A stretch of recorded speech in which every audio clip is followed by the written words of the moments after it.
నడిపించేలాగన పరిశుద్ధాత్మ మన మధ్యలో ఉండి మనలందరినీ బలపరిచేలాగన అందరము ఎదురు చూద్దాం. హల్లెలూయా, హల్లెలూయా.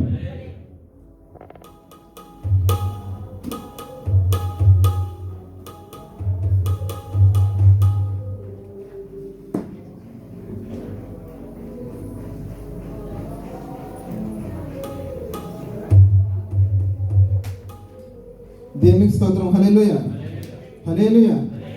ఈ అవకాశం ఇచ్చినటువంటి సంఘ కాపరి గారైనటువంటి యేషు బ్రదర్ గారికి ప్రత్యేకమైన వందనాలండి. అలాగే కూడి వచ్చిన ప్రతి ఒక్కరికి వందనాలు తెలియజేసుకుంటున్నానండి. ముఖ్యంగా ప్రారంభ ప్రార్థన అద్దం గారు వచ్చి ప్రార్థన చేసుకుని కూర్చున్నాము.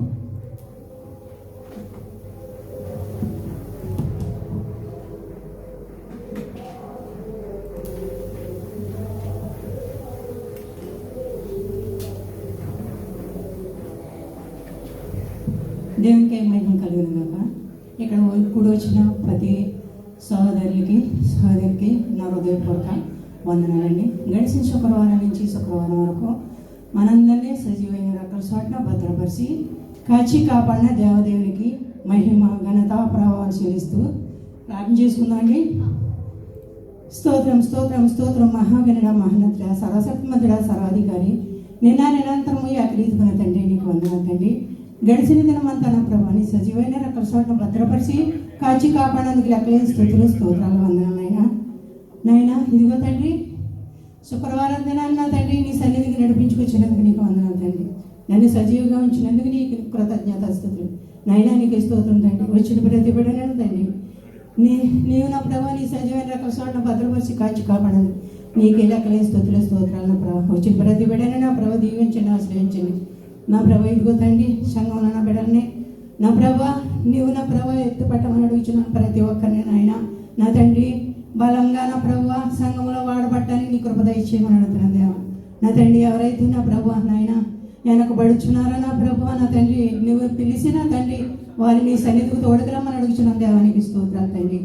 నా ప్రభువానికి స్తోత్రాలు తండ్రి. నా ప్రభు ఉదయకాల సమయం నుంచి సమయం వరకు నా ప్రభు కాచి కాపాడాలి. ఇదిగో తోడుకుని నా ప్రభుని సన్నిధి తోడుకొచ్చాను నాయన. ఇదిగో తండ్రి ఇక్కడ జరిగే నా ప్రభా ప్రతి ప్రార్థన నా ప్రభు అలాగే పాటల్లో మీరు ఉన్నాను తండ్రి నాయన. నా తండ్రి వాక్యం చెప్పే బిడ్డలో మీరు ఉన్నాను తండ్రి. నా తండ్రి వాక్యం చెప్పే బిడ్డను బలపరచుకొని అడుగుతున్నాను దేవ. అలాగే భూషగను బట్టి నీకు వందనాలు దేవ. నా ప్రభా బిడ్డను నా ప్రభాని బలపరుతున్నందుకు వందనాలు తండ్రి. ఇంకా నా ప్రభా బిడ్డను బలపరచండి. ఆత్మరక్షణలో నా ప్రభా నా తండ్రి నీవే నడిపించమని అడుగుచున్న దేవానికి స్తోత్రాలు వందనాలు. వచ్చిన ప్రతి బిడ్డను దీవించుని ఆశ్రయించింది తండ్రి. ఇదిగో నా తండ్రి ఇప్పుడు పాటలు పాడుచుండే నా ప్రభు పాటలో మీరు ఉండండి. వారికి నా ప్రభు మంచి స్వరాలు దయచేయండి. వారిని మర్చిపోమని అడుగుతున్నాను తండ్రి. పాటల ద్వారా దేవానికి స్తోత్రాలు. వాక్యం ద్వారాగా బలపట్టాలని నీ కృప దయచేయండి. విడిచిపెట్టేవారు కాకుండా నా ప్రభు నా తండ్రి నాయన నా తండ్రి ఆ వాక్యాన్ని ధ్యానించుకునే కృపను ప్రతి ఒక్కరికి దయచేయమని అడుగుతున్నాను దేవానికి స్తోత్రాలు. మనం ఇక్కడికి ఎందుకు వచ్చి ఉన్నామో నా ప్రభా అది గుర్తెరిగి జీవించిన ప్రభా నా తండ్రి వారందరూ నా ప్రభా నాయన మారు మనసు పొందిన తండ్రి నేను స్తుతించి ఆరాధించే కృపను ప్రతి బిడ్డకి దయచేయమని అడుగుతున్నాను నాయన. నీకే స్తోత్రాలు వందనాలు తండ్రి. నా ప్రభా ప్రాణం ప్రార్థనించిన ప్రభు ఆకారి ప్రార్థన వరకు తండ్రి నీ వజ్రస్తులుగా ఉండి వహించిన ప్రభా ఈ ప్రార్థన అంతా నా ప్రభా ఈ నా ప్రభా ఇదిగో తండ్రి ఈ పాటలోనూ నా తండ్రి వాక్యంలోనూ నా తండ్రి ప్రతి విషయంలోనూ సహాయం చేసిన ప్రభా ప్రతి ఒక్కరిని బలపరచమని ఎవరు నా ప్రభా నా తండ్రి నీకు నా ప్రభా ఇష్టలుగా ఉన్నారో నా ప్రభా అని బలపరిచిన తండ్రి వారితో మీరు మాట్లాడమని అడుగుచున్న దేవానికి స్తోత్రాలు వందనాలు తండ్రి. నా ప్రభా నా తండ్రి దేవానికి స్తోత్రాలు తండ్రి. నా ప్రభా చర్చికి వచ్చామంటే ఎందుకు వస్తున్నామో నా ప్రభా తెలుసుకోవాలి దేవానికి స్తోత్రాలు తండ్రి. వారితో ఇప్పుడే మాట్లాడిన తండ్రి నాయన నీకు స్తోత్రం. దేవానికి విరోధంగా ఉంటే నా ప్రభా నా తండ్రి వారిని ఇప్పుడే మాట్లాడిన ప్రభు వారిని సరి చేయమని అడుగుతున్నాను అయ్యానికి వందనాలు తండ్రి. నా ప్రభు నీకే స్తోత్రాలు వందనాలు తండ్రి. నేను ప్రతి ఒక్కరికి నా ప్రభు నా తండ్రి మా సంఘ బిడ్డలందరినీ దీవించి ఆశ్రయించి అలాగే సంఘ కాపరి గారిని తండ్రి భార్య బిడ్డలందరినీ దీవించి ఆశ్రయించి మీరే మహిమ పొందుకోమని తండ్రి. ఈ చిన్న ప్రార్థన పాఠశాలని చేర్చుకోమని ఘనత మహిమ ప్రభావం నీకే చెల్లిస్తూ యేసు పరిశుద్ధ నామాలను వేడుకొని ప్రార్థన చేస్తున్నాను పరమ తండ్రి. ఆమేన్.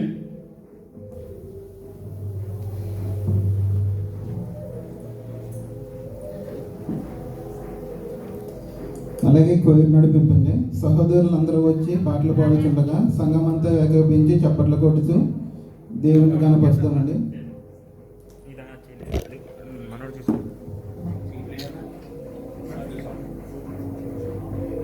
కోయిత్ని సిద్ధపడి రావాలండి.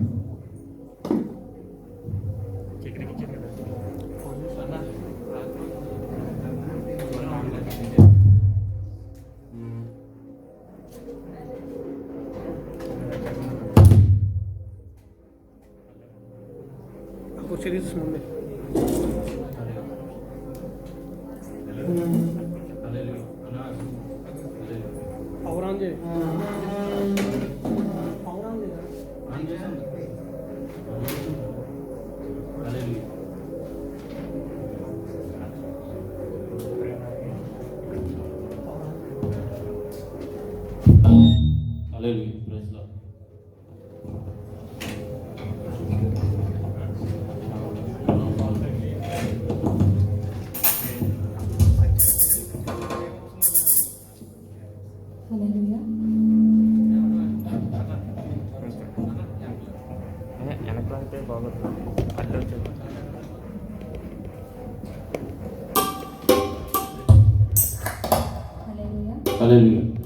హల్లెలూయా. మొదటి పాటుగా నీ మాట జీవగలదయ యేసయ్య, నీ మాట సత్యం గలదయ అని పాట పాడుచున్నాం. సంఘమంతా మాతో పాటు పాడాలని దేవుని పేట కోరుతాం. పాడాలి.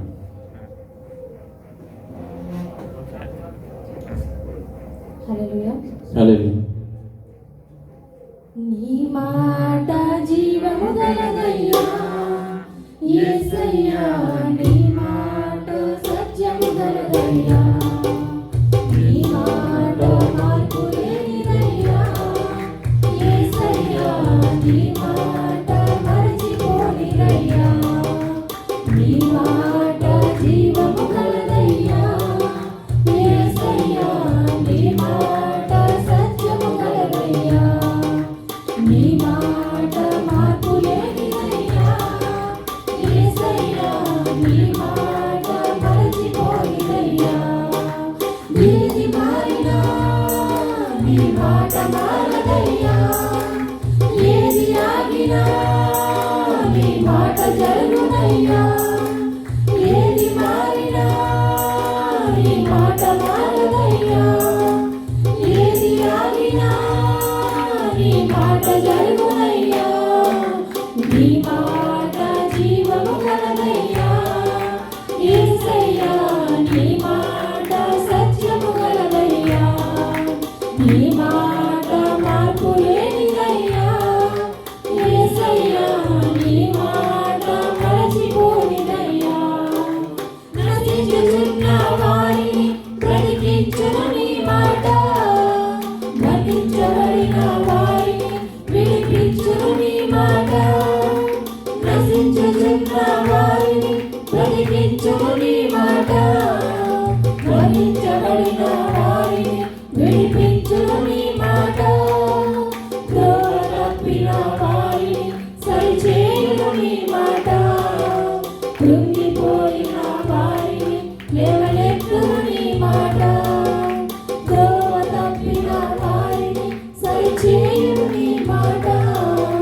కృంగిపోయిన వారిని లేవనెత్తును నీ మాట, ఏది మారినా నీ మాట మారదయ్యా, ఏది ఆగినా నీ మాట జరుగునయ్యా, ఏది మారినా నీ మాట మారదయ్యా, ఏది ఆగినా నీ మాట జరుగునయ్యా, నీ మాట జీవము గలదయ్యా యేసయ్యా, నీ మాట సత్యము గలదయ్యా, నీ మాట మార్పు లేనిదయ్యా యేసయ్యా, నీ మాట మరచిపోని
మాట జరుగునయ్యా.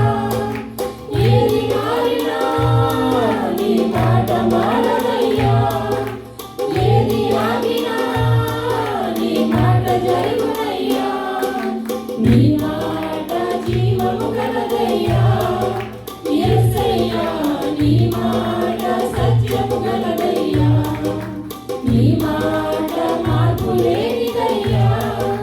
యేసయ్యా నీ మాట మరచిపోనిదయ్యా. నీ మాట జీవము కలదయ్యా. యేసయ్యా నీ మాట సత్యము కలదయ్యా. నీ మాట మార్పు లేనిదయ్యా. యేసయ్యా నీ మాట మరచిపోనిదయ్యా. ఏది మారినా నీ మాట మారదయ్యా. ఏది ఆగినా నీ మాట జరుగునయ్యా.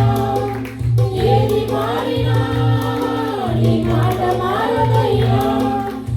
ఏది ఆగినా నీ మాట జరుగునయ్యా. నీ మాట జీవము కలదయ్యా.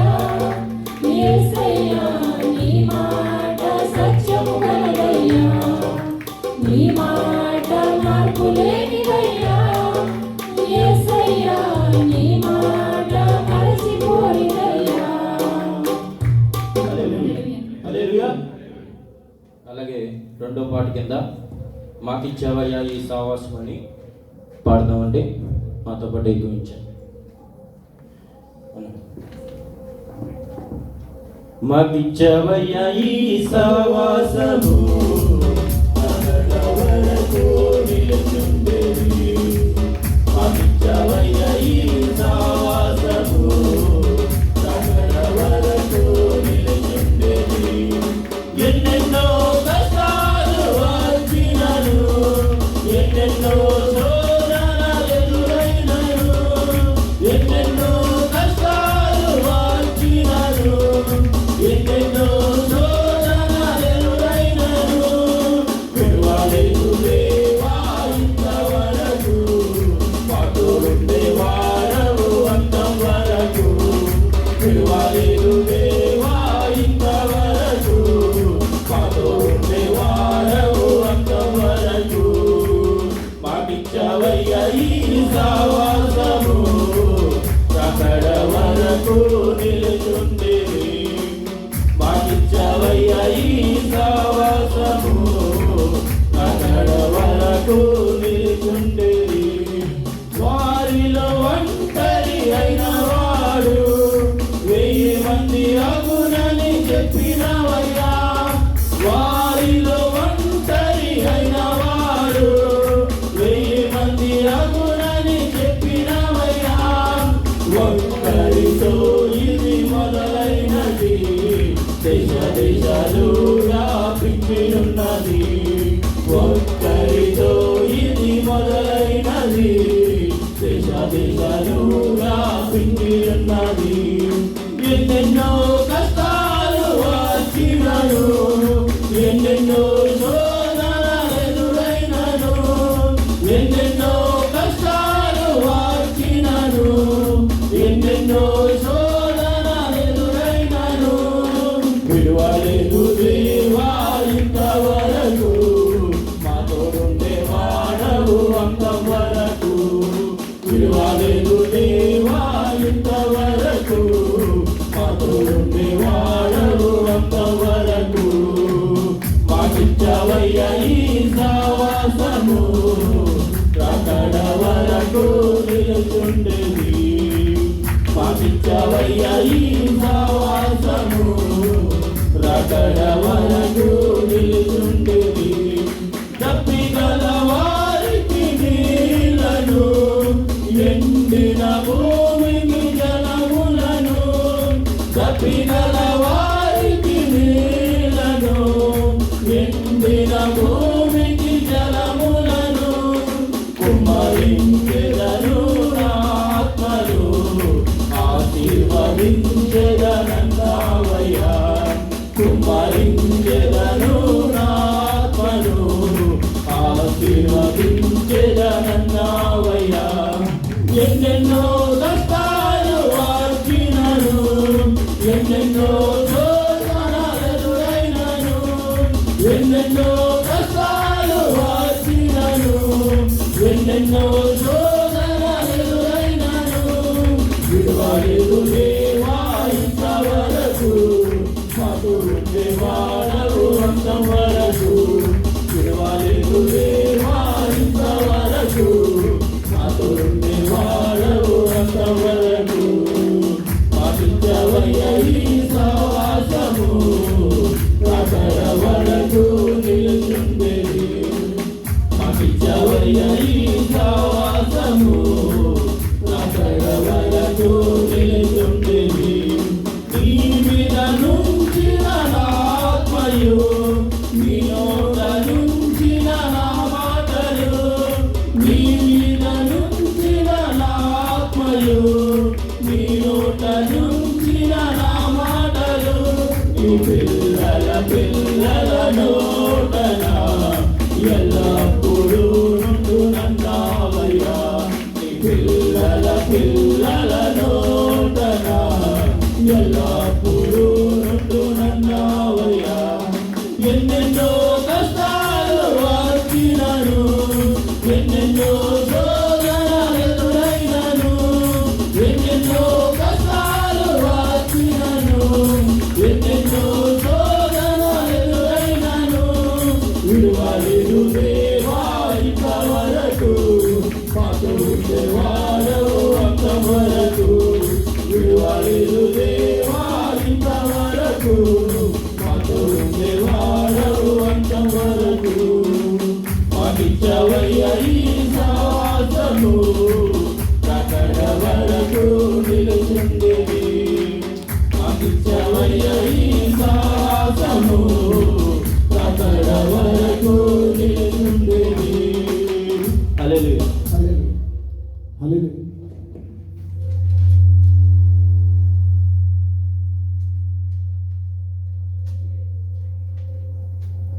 తాడు పాట పాడుకుందామండి.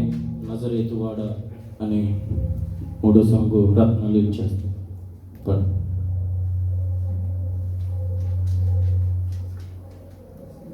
Praise the lord. హల్లెలూయా. హల్లెలూయా.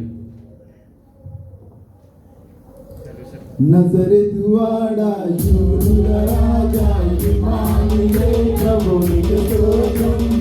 అబ్రాహాము దేవా ఇస్సాకు దేవా యాకోబు దేవా నీకు స్తోత్రం. నజరేతువాడా యూదుల రాజా ఇమ్మానుయేల్ ప్రభునికి స్తోత్రం. అబ్రాహాము దేవా ఇస్సాకు దేవా యాకోబు దేవా నీకు స్తోత్రం. పాపము చేసిన నరుడికి రక్షణ కోసం పరమున వీడి, మరియ తనయుడుగా పశుల పాటలు బాలుడు యేసుగా తోటి, సిలువను భుజమున మోసి మరణముపై విజయం ప్రకటించి, యేసుని ప్రేమ, యేసుని కరుణ, యేసుని త్యాగం, యేసుని మహిమ, నీకే నీకే నీకే చెల్లును. హల్లెలూయా హల్లెలూయా హల్లెలూయా హల్లెలూయా హల్లెలూయా హల్లెలూయా. నజరేతువాడా యూదుల రాజా ఇమ్మానుయేల్ ప్రభునికి స్తోత్రం. అబ్రాహాము దేవా ఇస్సాకు దేవా యాకోబు దేవా నీకు స్తోత్రం. నజరేతువాడా యూదుల రాజా ఇమ్మానుయేల్ ప్రభునికి స్తోత్రం. అబ్రాహాము దేవా ఇస్సాకు దేవా యాకోబు దేవా నీకు స్తోత్రం. ఎన్నో సూచక క్రియలు మాకై చేసి శిశులుగా ప్రేమించి, సర్వ సత్యముల నడపగనే ఆత్మ మాపై పంపి, రెండో రాకను నమ్మి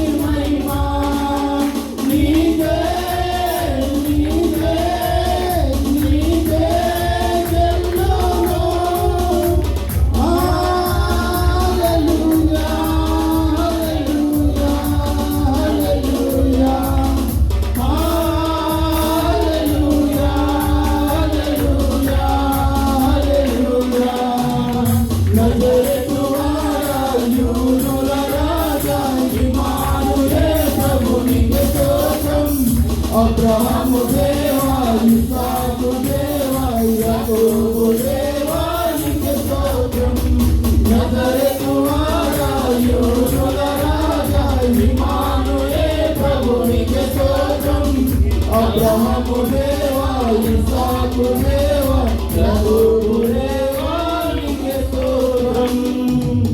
హల్లెలూయా హల్లెలూయా. హల్లెలూయా.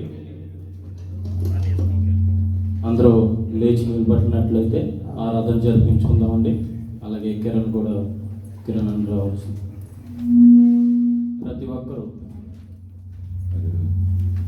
ప్రతి ఒక్కరు లేచి నిల్చోండి.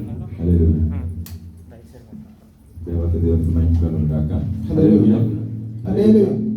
అందరూ ఒక్కసారి ఆకాశమందున్న మన కన్న తండ్రి వైపు రెండు చేతులెత్తి ఒక్కసారి స్తుతులు స్తోత్రాలు చెల్లిద్దాం. ఒక్కసారి రెండు చేతులెత్తి హల్లెలూయా. రెండు మనసుతో హల్లెలూయా హల్లెలూయా. హల్లెలూయా హల్లెలూయా. హల్లెలూయా వైపు కేంద్రీకరిస్తూ ఆయన సన్నిధి మనకు తోడుండులాగున, అలాగే ఆయన మాటలు వినబోచున్నాం కాబట్టి ఆయన మాటలు మనకు అర్థమయ్యేలాగున దేవుని సన్నిధిలో మన ప్రిపేర్డ్నెస్ అంటే మనం ఎలాగ సిద్ధపడుతున్నామో ఆయనకు ఒకసారి చెక్ చేసుకుందాం. ఒకవేళ మనకు సిద్ధపాటు ఒకవేళ తక్కువగా ఉంటే కనుక దేవుడిని అడుగుదాం, మన సిద్ధపాటు ఎలా ఉంది, ఆయన సన్నిధిలో మనం ఏ రకంగా సిద్ధపాటు ఉండాలని చెప్పేసి మనందరము కళ్ళు మూసుకొని క్వైట్తో పాటు ఏకీభవిస్తూ దేవుని సన్నిధిలో ఆరాధించాలని మీ అందరికీ ప్రేమపూర్వకంగా మనం చేసుకుంటున్నాం. ఆరాధన చేసుకుందాం. యేసయ్యా నిన్నే సేవింతును, ఆరాధింతును, స్తుతింతును. యేసయ్యా నిన్నే సేవింతును, ఆరాధింతును, స్తుతింతును. బందీనైపోయా నిలమునికి తేలాగా, నా వల్ల కాదయా నిన్ను వీడియుండుడా. బందీనైపోయా నిలమునికి తేలాగా, నా వల్ల కాదయా నిన్ను వీడియుండుడా. యేసయ్యా యేసయ్యా యేసయ్యా యేసయ్యా యేసయ్యా యేసయ్యా యేసయ్యా యేసయ్యా. నన్ను వీడని నీ ప్రేమను, ఎడబాయని నీ కరుణను, వెన్నంటి ఉండే కృపలను వర్ణించగలనా. నన్ను వీడని నీ ప్రేమను, ఎడబాయని నీ కరుణను, వెన్నంటి ఉండే కృపలను వర్ణించగలనా. బందీనైపోయా నిలుమునికి తేలాక, నా వల్ల కాదయా నిన్ను వీడియుండుటా. బందీనైపోయా నిలుమునికి తేలాక, నా వల్ల కాదయా నిన్ను వీడియుండుటా. యేసయ్యా అందరం యేసయ్యా యేసయ్యా యేసయ్యా స్వామి యేసయ్యా యేసయ్యా యేసయ్యా యేసయ్యా. నింపావు నీ అగ్నితో, నింపావు నీ శక్తితో, నింపావు జీవజలముతో, నిన్నే మహిమ పడుతున్నాను. నింపావు నీ అగ్నితో, నింపావు నీ శక్తితో, నింపావు జీవజలముతో, నిన్నే మహిమ పడుతున్నాను. బందీనైపోయా నిలుమునికి తేలాక, నా వల్ల కాదయా నిన్ను వీడియుండుటా. బందీనైపోయా నిలు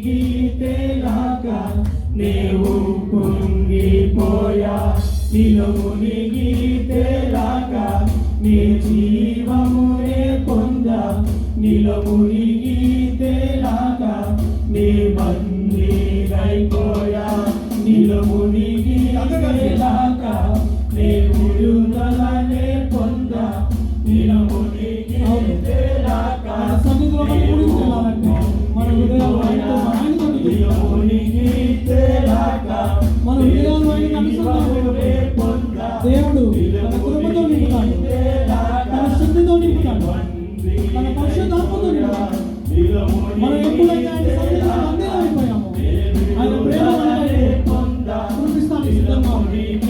యేసయ్య ఆయన కృప కోసం మనం నమ్మరాడు మన హృదయం ఆయన సిద్ధపాటు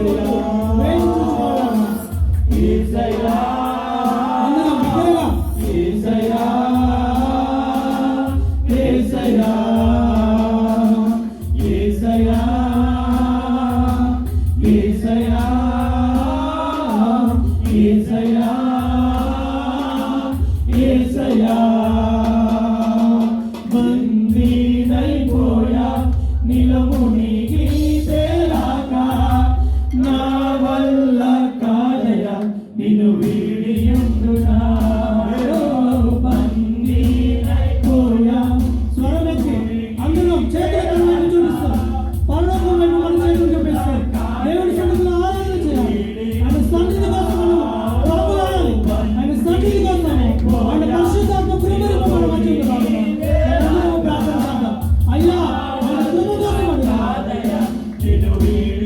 ఆయన ప్రేమ మనల్ని ఎడబాయిని కృపతో ఆయన ఎప్పుడు ప్రేమిస్తూనే ఉన్నాడు ఆయన కృప మనల్ని వెంటనే ఉన్నాడు ఆయన కృపను ఏమాత్రం వర్ణించగలరు ఆయన కృపను ఆయన సన్నిధిలో మన సిద్ధపాటు కోసం అడిగారు ఇదిగో వాక్యం చదువుతున్నాము మన చెవులు వినడానికి సిద్ధంగా ఉన్నాయా మన హృదయం సిద్ధపాటుగా ఉందా ఒక్కసారి ఆయన సన్నిధిలో బందీ అయిపోయినాము ఆయన ప్రేమలో మనం బందీ అయిపోవాలి ఆయన కృపలో మనం బందీ అయిపోవాలి ఆయన ఆత్మశక్తితో మనం బందీ అయిపోవాలి ఆయన కృపలో మనం బందీ అయినప్పుడు ఆయన పరిశుద్ధాత్ముడు మేలుగా మన వైపు కురిపిస్తాడు. ఇదిగో దేవుడు అంటున్నాడు కదా నిన్ను మెల్లగా తన చేతులు మన వైపు చూపుతున్నాడు మన కోసం ఆయన ఎదురు చూస్తున్నాడు. యేసయ్య తన కృప కోసం ఆయన కృప కోసం మనం అడుగుతాం. యేసయ్య యేసయ్య బందీనైపోయా నిలమునిగి తేలాగా ఆత్మతో సత్యము ఆయన మహిమను పరిశీలించాలి. కేవలం యేసయ్య నిన్నే ప్రేమిస్తున్నాను ఆయన.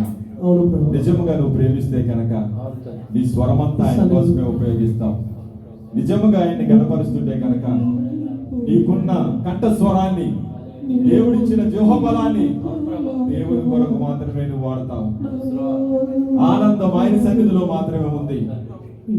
నీవు దేవుణ్ణి పూర్ణ హృదయంతో ఆరాధించాలనుకుంటే దేవుడు అంటూ ఉన్నాడు ఆయన సన్నిధిలో నువ్వు ఉన్నావు.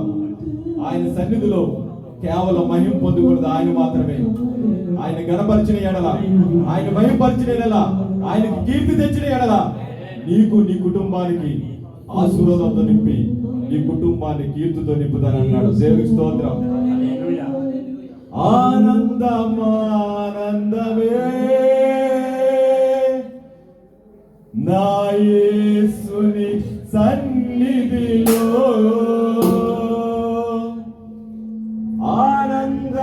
ఆనందమానందమే అందరూ కలిసి నా యేసుని సన్నిధిలో కుతూహల మరణమే నా యేసుని సన్నిధిలో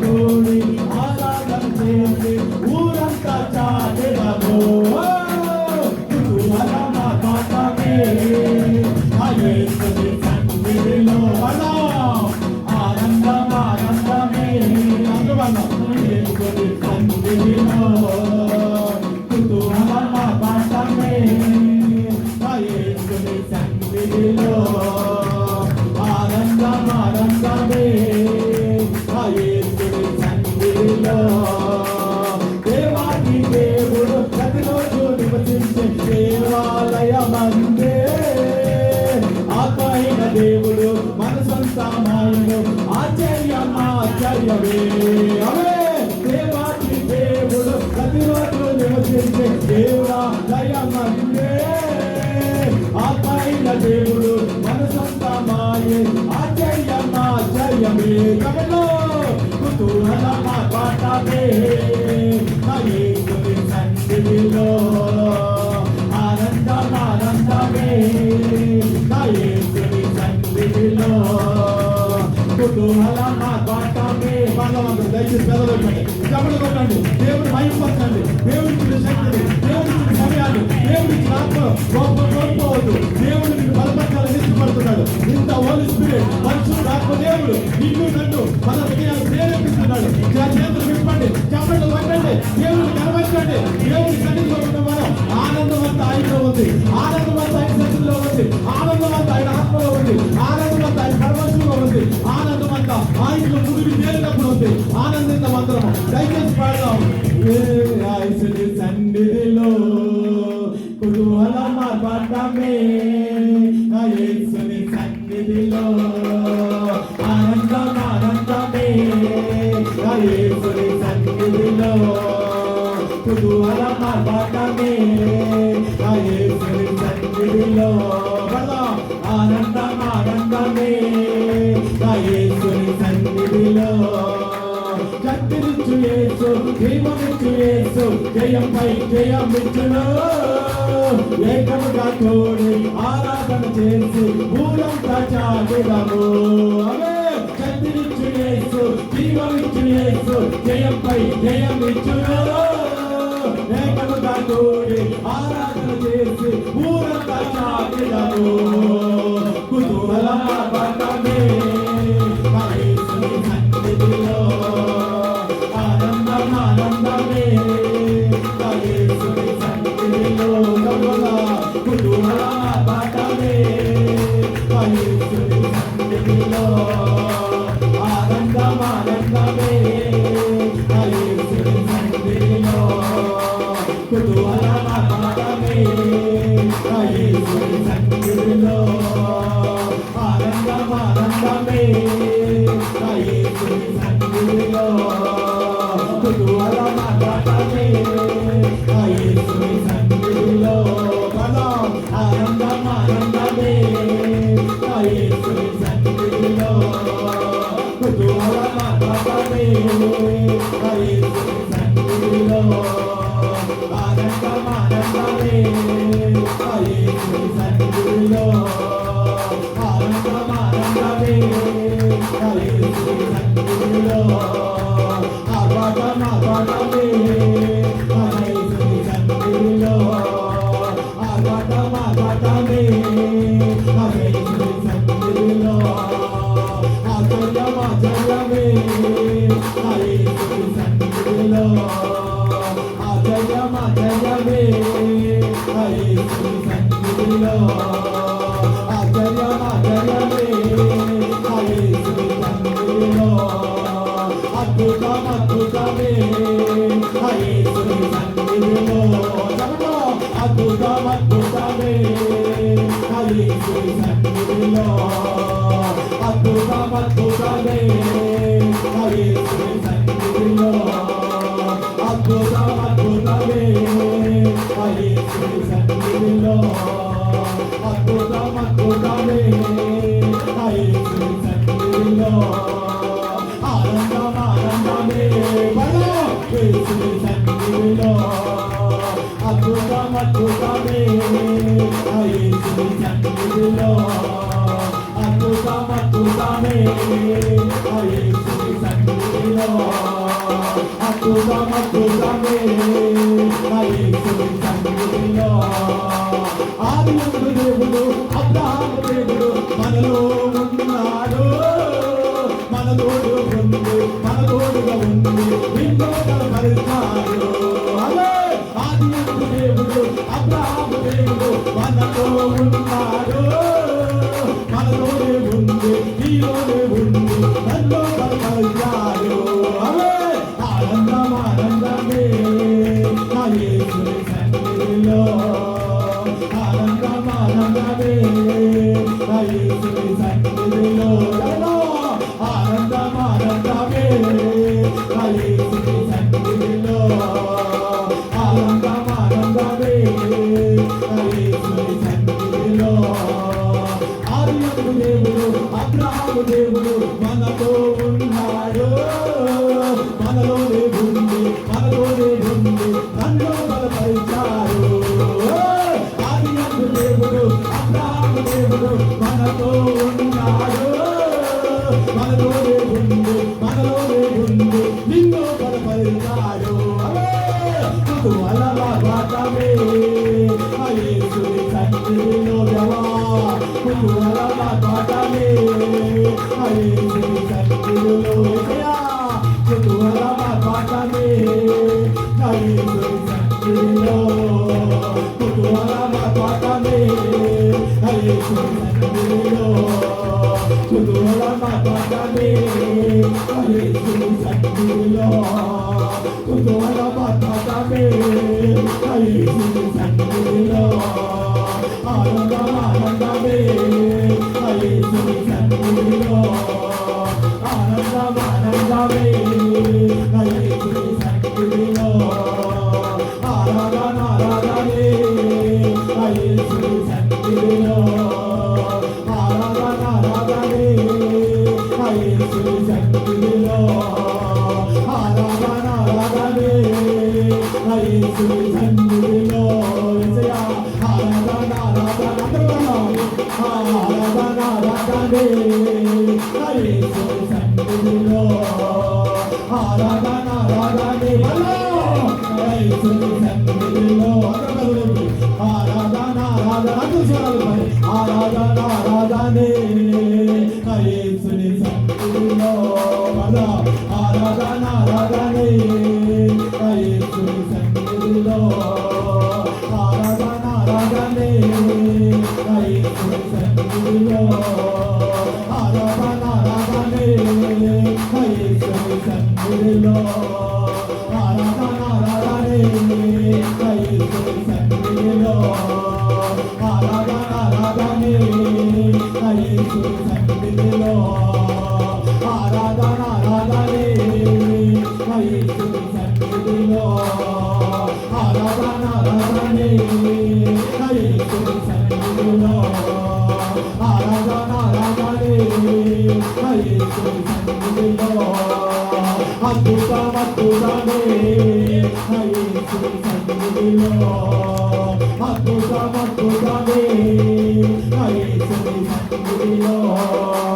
ఆశ్చర్యమే ఆ యేసుని సన్నిధిలో, ఆశ్చర్యమే ఆ యేసుని సన్నిధిలో, ఆశ్చర్యమే ఆ యేసుని సన్నిధిలో, ఆనందమే ఆ యేసుని సన్నిధిలో, ఆనందమే ఆ యేసుని సన్నిధిలో, ఆరాధనే ఆ యేసుని సన్నిధిలో, ఆరాధనే ఆ యేసుని సన్నిధిలో, ఆరాధనే ఆ యేసుని సన్నిధిలో, ఆరాధనే ఆ యేసుని సన్నిధిలో, ఆరాధనే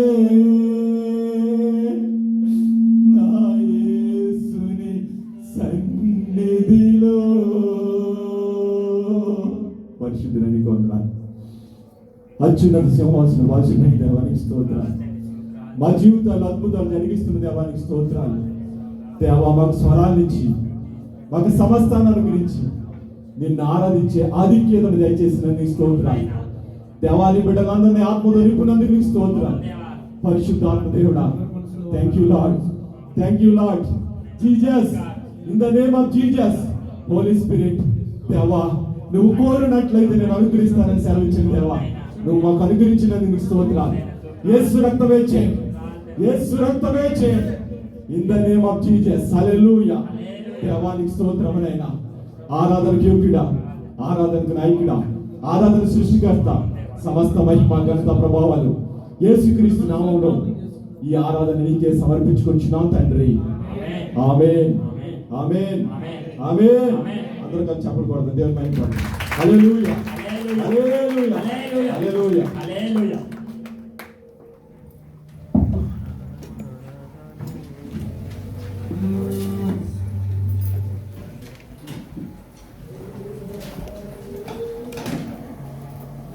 అలాగే కోవిడ్ నడిపించుకున్నటువంటి బ్రదర్స్ సిస్టర్స్ అందరికీ సంఘం తరఫున ప్రత్యేకంగా వందనాలండి. కీర్తనలో 132వ కీర్తన 11 నుంచి చివరి వరకు బ్రదర్ సురేష్ గారు వచ్చి చదవలసిందిగా కూర్చున్నారు.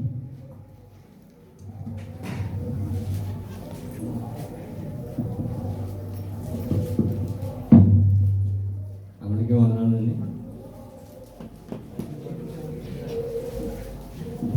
అందరు లేచిన వచ్చినట్టయితే 132వ కీర్తన సురేష్ గారు చదువుతారు. అందరికీ వందనాలండి. ఈ కొత్త దేశం వచ్చి 6 సంవత్సరాలు నేను అయితే ఈ 6 సంవత్సరాలు బట్టి దేవుడు నా పట్ల చాలా కృప చూపించాడండి. ఈ కొత్త దేశంలో ఎంతో మైండ్గా నా పట్ల చూపించాడు. దేవదేవునికి వందనాలండి. అలాగే యెహోవా దయ వలన, యేసుక్రీస్తు కృప వలన మీ అందరి ప్రార్థన వల్ల నాకు లైసెన్స్ వచ్చిందండి, డ్రైవింగ్ లైసెన్స్. అందుకని పట్ల దేవదేవునికి వందనాలండి. అలాగే బ్రదర్ యెహోషువ కూడా ఆయన నా పట్ల చాలా శ్రద్ధ వహించారండి. గత 2 సంవత్సరాల బట్టి డ్రైవింగ్ రాయప్పుడు కూడాను నేను ఎంతో కుంగి బాధపడుతున్న టైంలో కూడా ఆయన నా పట్ల నువ్వు తమ్ముడు బాధపడ తమ్ముడు, నీ వెనకాల నేను ఉంటాను, ఎవరు సహాయం చేసినా చేయకపోయినా నేను నీ వెనకుండి సహాయం చేస్తానని చెప్పి నా ఎంతో కృప చూపించాను నా పట్ల, దయా కృపను. అందుకు యెహోషువకు కొత్తగా మనకు ఐ లవ్ యూ అన్నారా, నా జీవితాంతం మీకు రుణపడి ఉంటాను, మిమ్మల్ని విడిచి ఉండను. అలాగే ఇది దేవదేవుని కూడా నా పట్ల ఆయన అనుకుంటే ఏవో ఈరే అనేది ఆయన బెదర్ కూడా చెప్పారండి. తమ్ముడు మన పట్ల యుద్ధం చేసేది ఆయన, నువ్వు కూడా కాదు, మనం ముందు నడిపిస్తుకుని వెళ్దాం ఎదరికే. ఆయన నా పట్ల, నీ పట్ల, అన్ని పట్ల కూడా మన పట్ల యుద్ధం చేసేది ఆయన అని చెప్పి ఈ చిన్న సాకుని దేవుడు దీవించింది కాక. అలాగే 132వ కీర్తన 11వ వచనమండి. నీ గర్భఫలమును యెహోవా రాజ్యం మీద నేను నియమించుదును.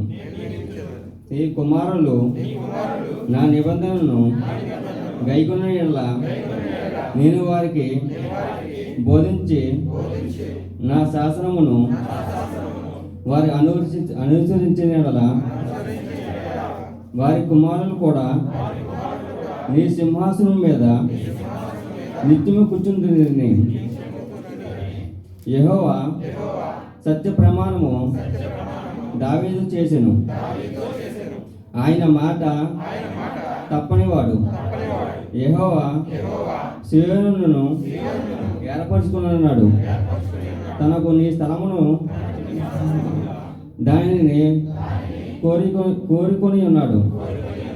ఇది నేను కోరిన స్థానము, ఇది నిత్యము నాకు విస్తార స్థానముగా ఉండెను.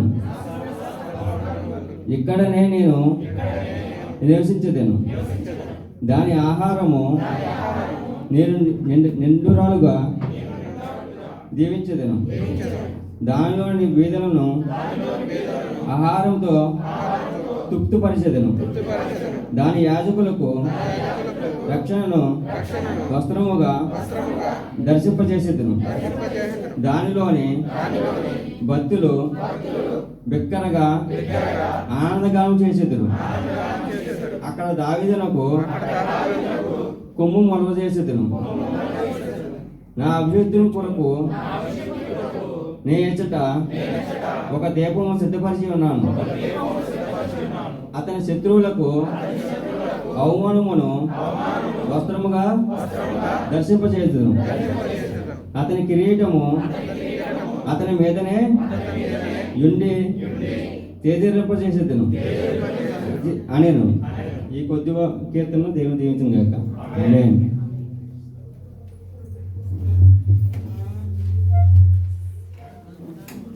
అలాగే కీర్తన చదివినటువంటి బ్రదర్ సురేష్ గారికి సంఘం తరఫున ప్రత్యేక వందనాలండి. అలాగే సాక్ష్యాలు చెప్పాలనుకున్న వారు ఒక 2-3 నిమిషాలు మీరు ప్రేరేపించిన బట్టి చెప్పవలసిందిగా కోరుచున్నాను.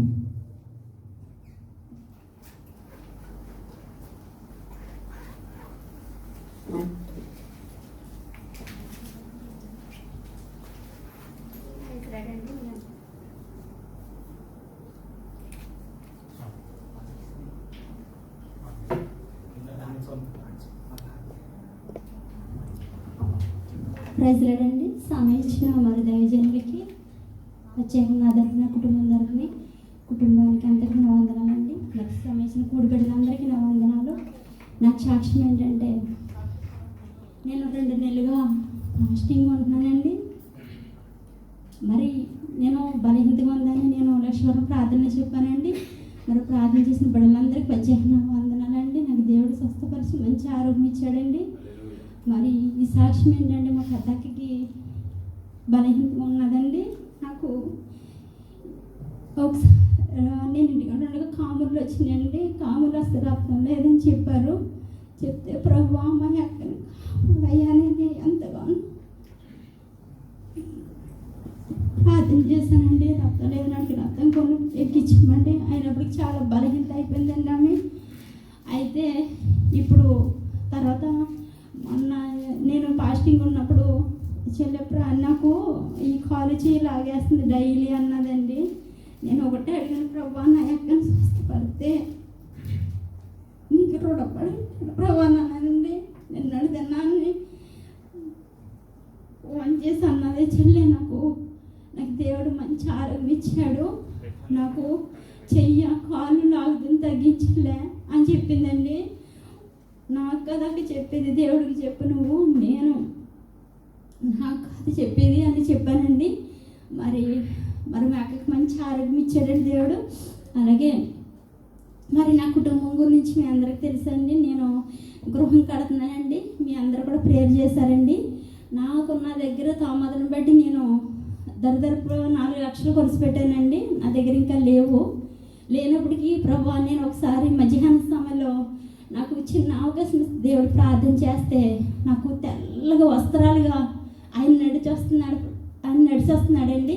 ప్రభా ఏంటి ప్రభా నువ్వు వస్తున్నావు నాకు అని నేను ప్రేయర్ చేసుకుంటుంటే నా చుట్టే తిరుగుతున్నాడండి ఆయన. అయినప్పటికి మధ్యాహ్నం సమయం అండి అది. అయితే నేను ఏంటి ప్రభు తెల్ల వస్త్రాలతో వస్తున్నాడు ఏంటి ప్రభు, ఇది నేను నా కొళ్ళల్లో నుంచి ఇంకా తెల్లగా వస్తుందండి, ఎలుగ్గా వచ్చేసి నా మొక్కను తాగుతుందండి. నేను అలాగే ప్రేయర్ చేస్తున్నాను. అయినప్పటికీ నాకు ఆ గృహానికి నేను 4 లక్షలు ఖర్చు పెట్టానండి. నా దగ్గర ఇంకా లేవు. నేను ఏం చేశానంటే ఇంక సర్లే నేను మళ్ళీ పంపించిన తర్వాత ఎదురుగానే అనేసి నేను ఏం మాట్లాడలేదండి. అయితే నా దగ్గర గోల్డ్ ఉందండి. నేను ఫోన్ చేసి మా చెల్లికి అన్నాను, ఇది గోల్డ్ బ్యాంకులో పెట్టేసి పని స్టార్ట్ చేసేసి చెల్లి ఆపకండి అని చెప్తే మా చెల్లిని ఎప్పుడు అడగలేదండి నేను డబ్బులు. నేను ఎప్పుడు అడగనండి, ఎవరిని అడగను.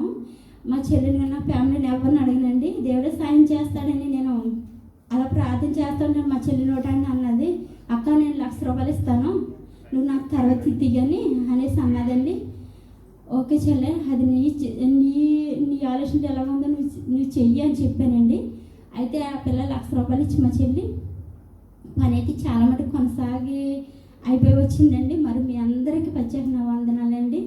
అలాగే మరి నన్ను ఇంకా బహుబలంగా సన్నిధిలో ఇంకా నేను ప్రార్థించాలన్న ఆశయం ఉందండి నాకు. అలాగే నాకు ఈ లోకము, ఈ ధనము, ఈ ఆస్తి నాకు వద్దు ప్రభా, నువ్వే నాకు కావాలని నేను ఎంతగానో మొరపెట్టినాడు దేవుడు. నేను ఎంతగానో బలహీనతనాడికి అతని దేశానికి వచ్చినప్పుడు ఎంతో బలహీనతైన తల్లి, మరి తల్లి కుమారం మీ అందరికి తెలుసండి. అప్పుడు నా తల్లి ఆదరించింది, నా ఫ్యామిలీ కన్నా బాగా చూసిదండి. ప్రతి చిన్న విషయం మా అమ్మకి చెప్తానండి. అమ్మ నాకు ఈ పరిస్థితి ఉందంటే, లేదమ్మా నువ్వేం కాదు రాజమ్మ, ప్రేయర్ చేద్దాం, ఏం కాదనేసి అన్నదండి. మరి తల్లి నా గురించి అంతగానో భారంగా ప్రార్థన చేసింది. మరి తల్లి కూడా ప్రత్యేక నా వందనాలు, నా తరపున కుటుంబం తరపున వందనాలండి. మరి ఈ చిన్న సాక్షి నా యేసుకే సమస్త ఘనత ప్రభావం చెల్లిన గాక.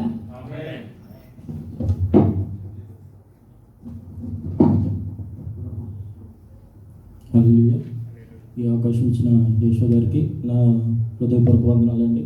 దేవుడు చేసిన నా మేలు ఏంటంటే, నాకు ప్రతి విషయంలో సహాయం దయచేసాడండి.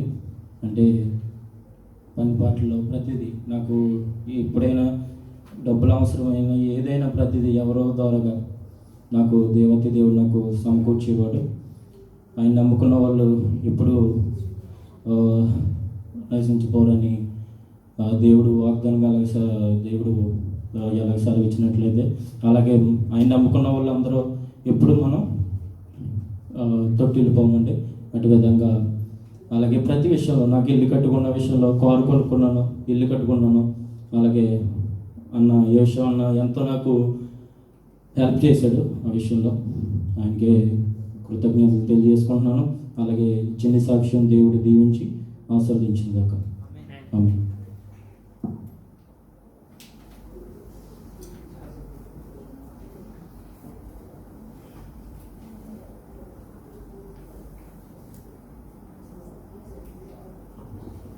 దేవుని నామం వందనాలండి.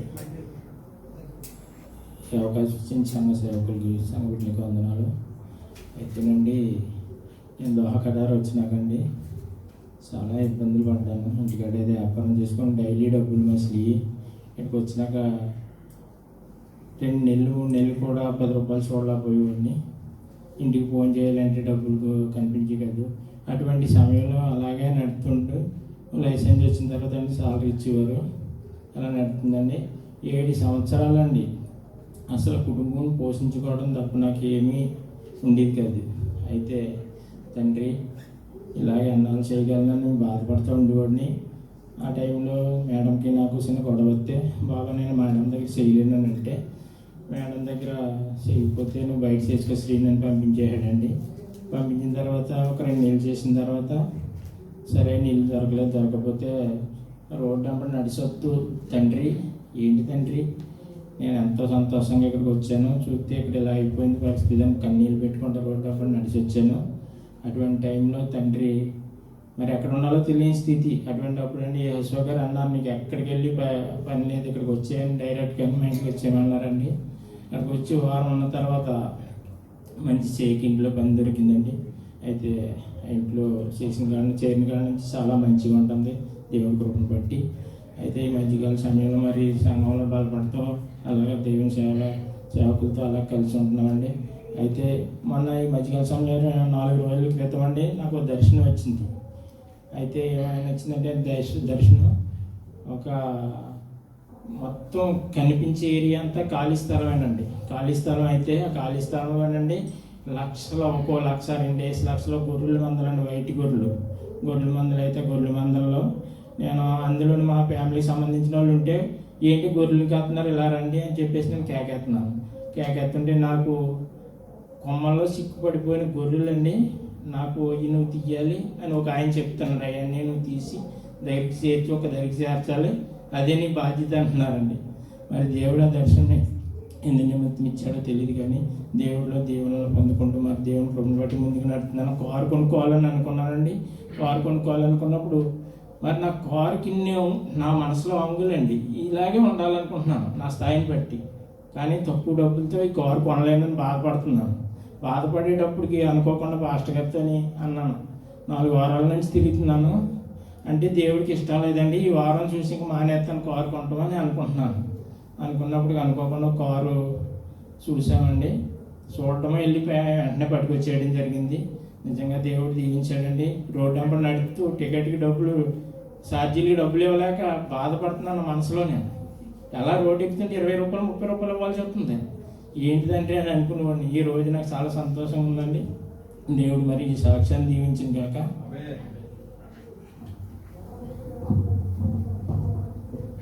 దేవునికి స్తోత్రం. హల్లెలూయా. అలాగే కొన్ని ప్రార్థన అవసరాలు ఉన్నాయండి. ఎల్రోయి ప్రార్థనా మందిరము అభివృద్ధి కొరకు, ఆత్మల రక్షణ కొరకు దేవుని సహాయం కోరులాగా ప్రార్థించండి మీ అనుదిన ప్రార్థనలోనే. అలాగే శాంతి ఇంటి గారు సిస్టర్ కత్తలు వచ్చినారండి, క్వారంటైన్లో ఉన్నారు. దేవుడు ఆ బిడ్డకి స్వస్థత కలిగేలాగా ప్రార్థించండి. శేఖర్ గారి అమ్మగారికి కాళ్ళు నొప్పులుగా ఉన్నాయండి, స్వస్థత కొరకు ప్రార్థించమని సహాయం అడిగారండి. మోహన్ గారి ఫ్యామిలీలోని తనకు ఖత్తర్కి తీసుకురావాలని వీసా అప్లై చేశారండి.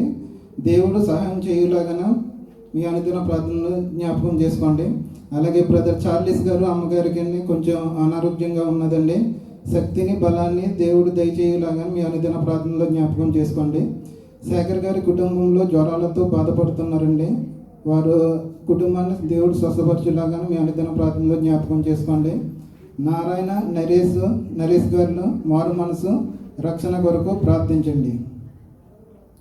అత్తమ్మ గారి మనవడు జీవన్కి పాస్పోర్ట్ చేయిస్తున్నారండి. ఏ ఆటంకం రాకుండా త్వరగా పాస్పోర్ట్ వచ్చేలాగా మీ అనుదిన ప్రార్థనలో జ్ఞాపకం చేసుకోండి. గర్భఫలాల కొరకు ప్రార్థించమని కోరారండి. పేర్లు స్వప్న, సంధ్య, ఇందిరమ్మ, స్వర్ణ, ప్రియాంక, సుశీల, లావణ్య అండి. అలా కొన్ని ప్రకటనలు ఉన్నాయండి. వచ్చే శుక్రవారం చర్చిలో ఆరాధన ఉండదండి. మనమందరం కూడి రత్నం గారి తోటలోకి చర్చి వార్షికోత్సవం సందర్భంగా తోటలో ఆరాధన జరుగుబడుచున్నదండి. ఉదయం 8 గంటల నుంచి ప్రారంభమవుతుందండి. అందరూ గమనించాలండి. సమయానికి రండి. ప్రతి ఒక్కరూ మీ ఫ్రెండ్స్ని, ఎవరైనా తెలిసిన వాళ్ళని అందరినీ తీసుకురావాల్సిందిగా సంఘం తరఫున కోరుచున్నామండి. తప్పనిసరిగా 8 గంటలకు అందరూ రెడీ అవ్వాల్సిందిగా కోరుచున్నామండి. అలాగే చాలా ప్రాముఖ్యమైన సమయం అంటే సమయం చాలా గడిచినదండి. బ్రదర్ చార్లీస్ గారు వచ్చి ఈ సమయాన్ని నిర్వహించుకుంటారు.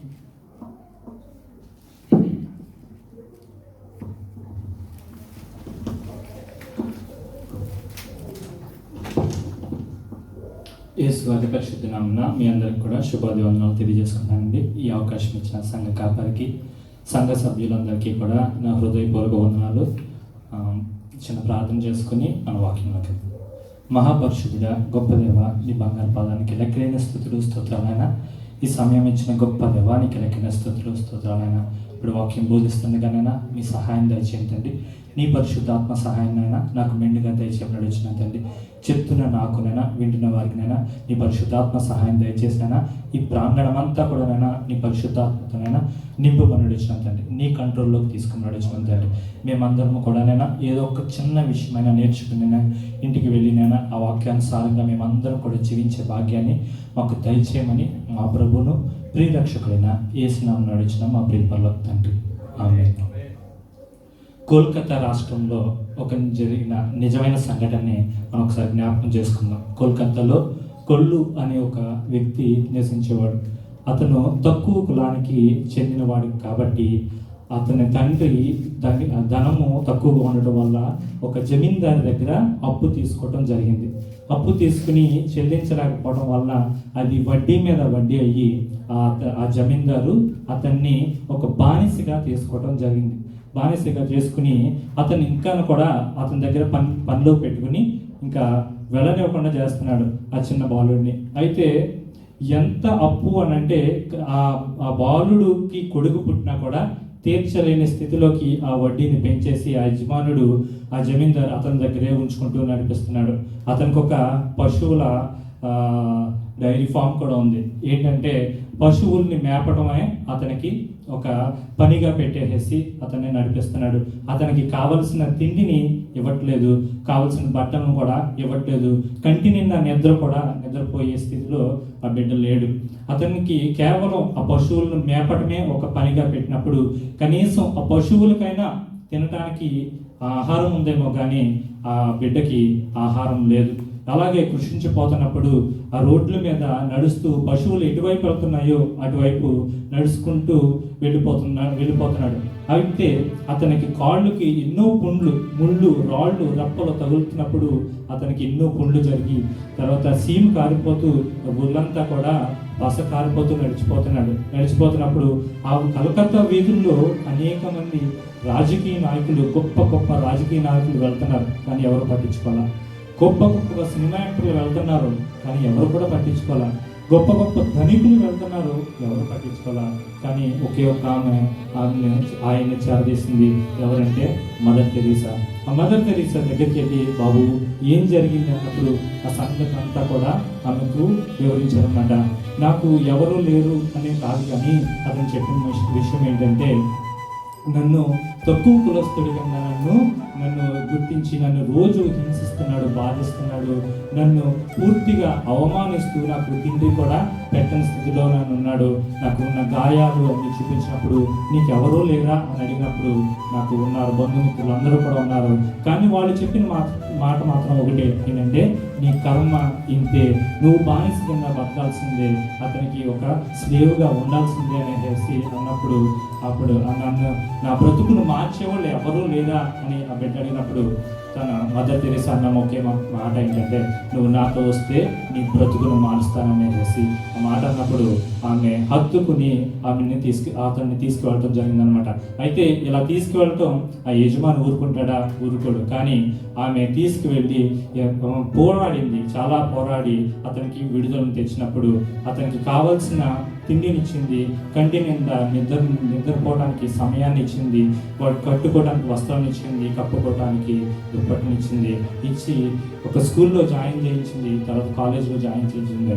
తర్వాత ఉన్నతమైన చదువులు చదివిన తర్వాత ఆ జిల్లాకి కలెక్టర్ని చేసింది. ఎక్కడైతే తగ్గింపబడ్డాడో అక్కడ హెచ్చింపబడటానికి దేవుడు కృప చూపించాడు, మదర్ తెరీసాని వాడుకున్నాడు. మనం గమనించుకోవచ్చు. ఎందుకంటే కీర్తన 118వ కీర్తనలోను, అదేవిధంగా పేతురు రాసిన 2వ పత్రికల్లోనూ, అపోస్తల కార్యాలు 4వ అధ్యాయంలోనూ ఒకే ఒక మాట మాట్లాడుతున్నమాట. ఏంటి ఆ మాట అంటే, నిషేధించబడిన రాయి మూలకు తలరాయిగా మారుతుందనేసి. ఈ 3 అధ్యాయాల్లో ఒకే ఒక మాట, నిషేధించబడిన రాయి మూలకు తలరాయిగా మారిపోతుందనేసి వాక్యం సెలవిస్తుంది. ఇది మనం జ్ఞాపకం చేసుకుంటే, మనం ఒకవేళ నిషేధించబడ్డామేమో, తృణీకరించబడ్డామేమో, అయితే దేవుడు మిమ్మల్ని ఒకానొక దినాన్న మూల రాయిగా చేయబోతున్నాడు అనేసి దేవుడి వాక్యం సెలవిస్తుందన్నమాట. 118వ దావీదు కీర్తన 22వ వచనంలో ఆయన చెప్తున్న మాట ఏంటంటే, నిషేధించబడిన రాయి మూలకు తలరాయి అనేసి. ఇది దేవుని కార్యము, మన కళ్ళకు ఆశ్చర్యాలు కలిగజేస్తుందన్నమాట. This is the lord doing, it is marvellous to our eyes అనేసి దేవుని వాక్యం సెలవిస్తుంది. నిజంగానే ఆశ్చర్యం. ఎందుకంటే ఒక చిన్న బాలుడు పశువులను మేపుకుంటున్న వ్యక్తిని దేవుడు ఒక జిల్లాకి కలెక్టర్ చేశాడు. అదేవిధంగా మన వాక్యంలోకి వెళ్ళే ముందు ఒక చిన్న విషయాన్ని మనం చూసుకుందాం. ఎందుకంటే ఈ వాక్యంలో మనం ఒక జీవితాన్ని మనకి దేవుడు పరిచయం చేయబోతున్నాడు. ఆ జీవితం ద్వారా మన అనేక విషయాల్ని నేర్చుకోవడానికి దేవుడు మనకు ఎట్లా ఎంతో ఆసక్తిని చూపిస్తున్నాడు అనమాట. ఈ దినాన్న మనం ఇక్కడికి వచ్చామనంటే దేవుని ప్రణాళిక లేకుండా మనం ఎవ్వరం కూడా ఇక్కడికి రావడానికి అవకాశం లేదు. దేవుని కృప వల్లనే మనం ఇక్కడికి రావడానికి దేవుడు ఎంతగానో కృప చూపించాడు. అది న్యాయాధిపతుల కాలం.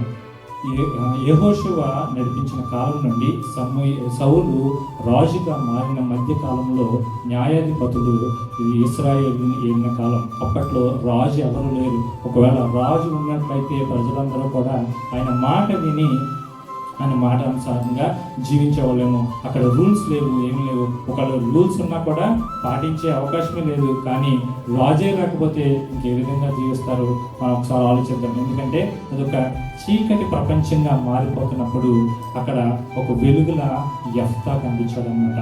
యెఫ్తా కనిపించి అక్కడ పాపం చేస్తున్న ఇశ్రాయేలీయుల్ని విడిపించడానికి దేవుడు యెఫ్తాను వాడుకున్నాడు. ఈరోజు మనం యెఫ్తాను గురించి మనం తెలుసుకుంటూ ఆయన జీవితంలో జరిగిన సంఘటనను మనం ఒకసారి జ్ఞాపకం చేసుకుందాం. న్యాయాధిపతుల గ్రంథం 11వ అధ్యాయంలో అక్కడ చెప్తున్న మాట ఏంటంటే, యెఫ్తా పరాక్రమం గల బలాఢ్యుడు అనే ఒకే ఒక మాటతోటి అది స్టార్ట్ అవుతుంది. ఆ గొప్ప మాటతో స్టార్ట్ అయినప్పటికీ కూడా అతని జీవితము క్రమంగా ఎంత దారుణంగా కనబడుతుంది అంటే, అతని 2వ మాటలోనే అతడు వేశ్య కుమారుడిగా కనబడుతుంది అనమాట. అయితే తర్వాత గిలాదు అతని తండ్రి పేరు గిలాదు అతను పెళ్లి చేసుకున్న తర్వాత అతనికి కూడా కుమారులు పుట్టడం జరిగింది. ఎప్పుడైతే గిలాదుకు కుమారులు పుట్టారో వాళ్ళందరూ కూడా పెరిగి పెద్దవాళ్ళైన తర్వాత వాళ్ళు చెప్పిన మాట ఏంటంటే, నువ్వు అన్య స్త్రీకి పుట్టినవాడు, నా తండ్రి నీకు స్వాస్థ్యము లేదనేసి ఇంటి నుండి ఆయన్ని గెంటేశారు. యెఫ్తాని గిలాదు కుమారుడు అన్నమాట. గెంటేసినప్పుడు అతను తూర్పునున్న తోపు దేశానికి వెళ్ళిపోయాడు. తోపు దేశానికి వెళ్ళిపోయి అక్కడ నివసిస్తున్నాడు అనమాట. నివసించినంత కాలం కూడా ఏం జరిగిందంటే, అక్కడ అల్లరి మూక వచ్చి ఆయనతో చేరినట్టుగా అక్కడ వాక్యం సెలవిస్తుంది. ఆయన వెళ్ళి అల్లరి మూకలో చేరలేదు, కానీ అల్లరి మూక వచ్చి ఆయనతో చేరినట్టుగా కనబడుతుంది అన్నమాట వాక్యంలో. అయితే కాలం గడిచిపోయింది, పెరిగి పెద్దవాడయ్యాడు. అయితే కొంతకాలం తర్వాత ఇశ్రాయేలీ పెద్దలందరూ కూడా ఆయన దగ్గరికి వచ్చి ఒక మాట్లాడేది అనమాట. ఏంటి ఆ మాట అని అంటే, నువ్వు మాకు యజమానిగా, మాకు ప్రధానిగా, అధికారిగా ఉంటావా అని అడిగారు అనమాట. ఎందుకు ఈ మాట అడగాల్సి వచ్చింది? వాళ్ళు వింటేసిన వాళ్ళే తిరిగి ఆయన దగ్గరికి వచ్చి ఎందుకు అడగాల్సి వచ్చిందేమో ఒకసారి జ్ఞాపకం చేసుకున్నాం. ఎందుకంటే ఇశ్రాయేలు మీద యుద్ధానికి అమోనీయులు రాబోతున్నారన్న విషయాన్ని తెలుసుకున్నప్పుడు, వాళ్ళు నడిపించే నాయకుడు ఎవరు లేనన్నప్పుడు, న్యాయాధిపతిగా ఎవరు లేనన్నప్పుడు, ప్రధానిగా ఎవరు లేనప్పుడు ఒక నడిపించే నాయకుడు అక్కడ కావాలనేసి అక్కడ వాళ్ళందరికీ కూడా అర్థమైంది. వాళ్ళలో ఎవరూ లేరు, కానీ ఒకే ఒక వ్యక్తి, తను గెంటేసిన వ్యక్తి తోపు దేశంలో ఉన్న ఇక్కడ యెఫ్తాయే మాత్రమే కనపడ్డాడు. వాళ్ళందరూ కూడా పెద్దలందరూ కూడా వెళ్ళి యెఫ్తాని అడిగినప్పుడు, నన్ను గెంటేశారు కదా అన్నదమ్ములతో కలిసి నన్ను ఊరి నుంచి వెలివేసిన తర్వాత మళ్ళీ నా దగ్గరికి మీరు ఏ విధంగా వచ్చారు అని అన్నప్పుడు వాళ్ళు చెప్పిన మాట, అందుకే మేము వచ్చాము, నిన్ను బ్రతిమలాడుకుంటాము. ఒకవేళ నువ్వు మా తరపున వచ్చి మా పక్షాన నువ్వు యుద్ధం చేసినట్లయితే నిన్ను ప్రధానిగా చేస్తాము, అధికారిగా చేస్తామన్నప్పుడు నేను ఏ విధంగా నమ్మాలి అని ఆయన వాళ్ళని అన్నప్పుడు, నీకును మాకును మధ్య యెహోవాయే సాక్షి అనేసి ఇశ్రాయేలు పెద్దలందరూ కూడా చెప్పడం జరుగుతుంది అన్నమాట. ఎప్పుడైతే ఈ మాట చెప్పిన తర్వాత దేవుని సన్నిధిలో ఆయన మొత్తం కూడా మొరపెట్టుకుని ఆయన ముందుకు వెళ్తాడనమాట. ముందుకు వెళ్ళినప్పుడు అమ్మోనీయులతోటి ఆయన దగ్గరికి, ఒక రాజు దగ్గరికి ఒక దూతను పంపిస్తాడు. దూతను పంపించి, ఏంటి మా దేశంతో నువ్వు యుద్ధం చేయడానికి గల కారణము ఏమిటి అని అంటే అప్పుడు చెప్తారనమాట. ఒక 3 ప్రాంతాలని వాళ్ళు జ్ఞాపకం చేస్తూ, ఈ 3 ప్రాంతాలన్నింటినీ కూడా మీ వాళ్ళు ఆక్రమించుకుని ఉన్నారు, కాబట్టి మేము ఆ ప్రాంతాన్ని మేము తీసుకోవాలనుకుంటున్నాము, కాబట్టి మీతో యుద్ధం చేయాల్సిన అవసరం వచ్చింది.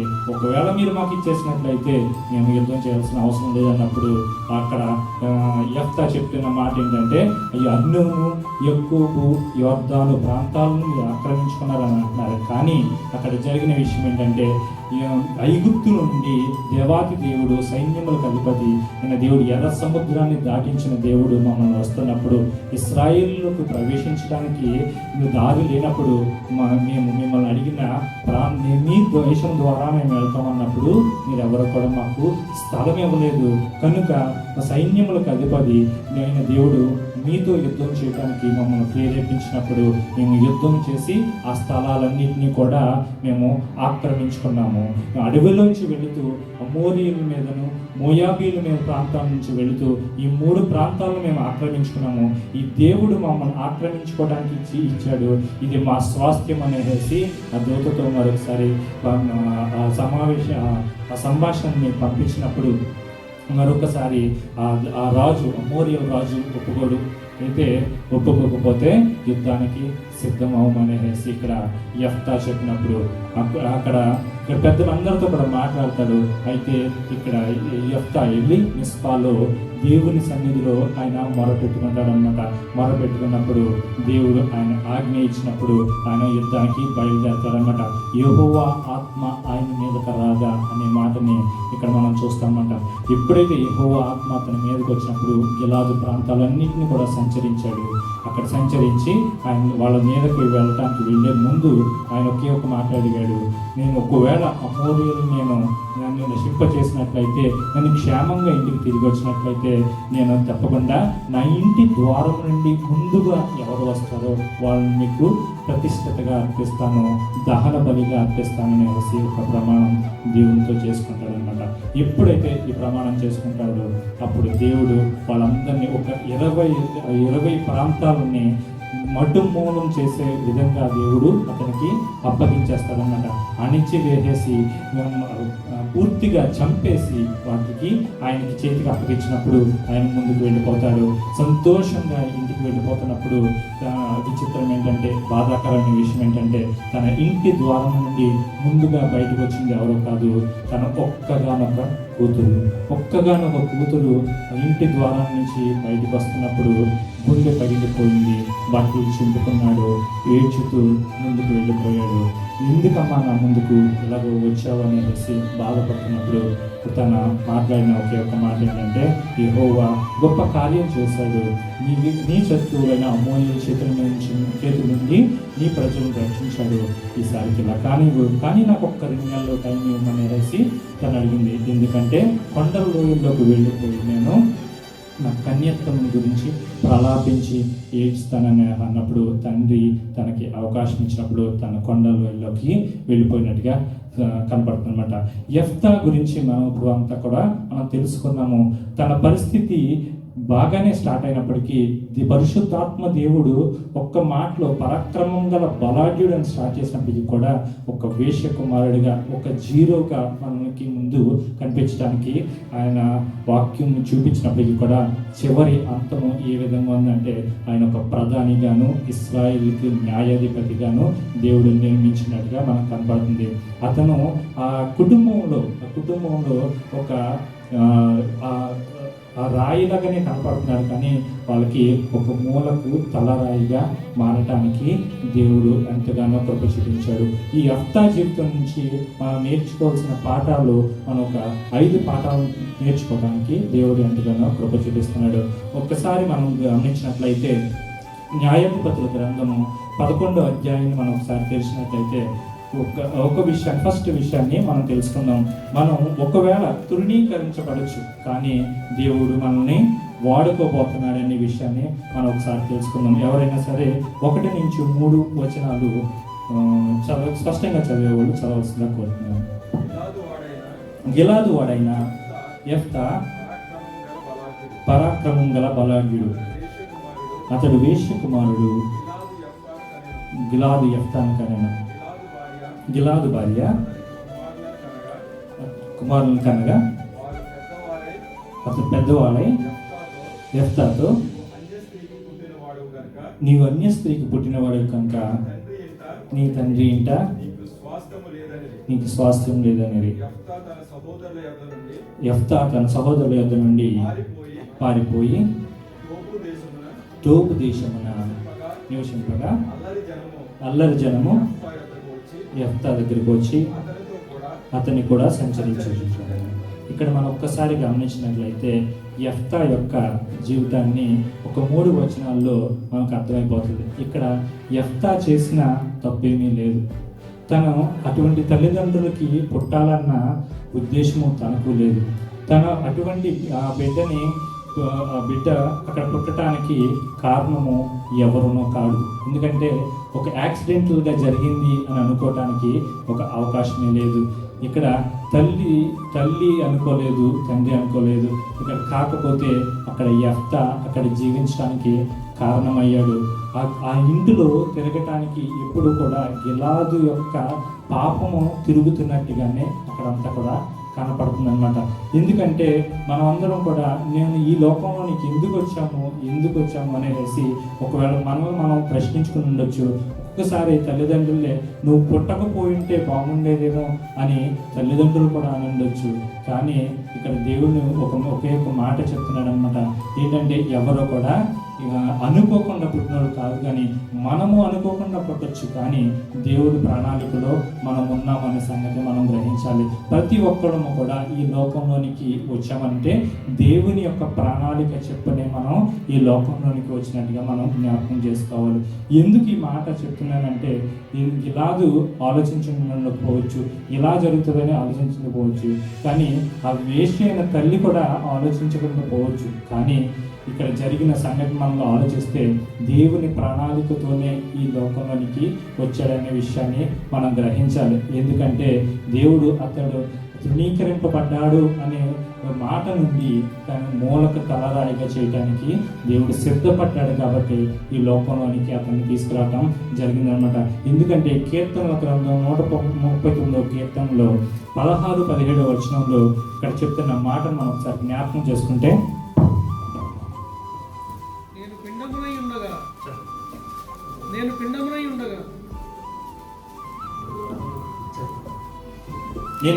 ఉండగా నీ కన్నులు నన్ను చూచాను. నియమింపబడిన దినములలో ఒక్కటైనను కాకమునిపే నా దినములన్నీ నీ గ్రంథంలో లిఖితమంచావు. నీ దేవా, నీ తలంపులు నాకెంత ప్రియములు, వాటి మొత్తం అంతా గొప్పవి. ఇక్కడ దేవుని వాక్యం సెలవిస్తుంది ఏంటంటే, నీవు పిండముగా ఉన్నప్పుడే నేను నీ కన్నులు చూచాను. దేవుడు ఇక్కడ మనం పిండంగా ఉన్నప్పుడే మనల్ని చూసినట్టుగా ఇక్కడ వాక్యం సెలవిస్తుంది. అంటే మన ప్రణాళిక, మన పట్ల దేవుని ప్రణాళిక ఏ విధంగా ఉన్నాయంటే, నా దినములన్నీ నీ గ్రంథంలో లిఖితమాయను. మనం పుట్టక ముందే దేవుని యొక్క పుస్తకంలో మన బ్రతుకు దినములన్నీ కూడా ఆయన రాసి పెట్టేసి ఉంచాడనమాట.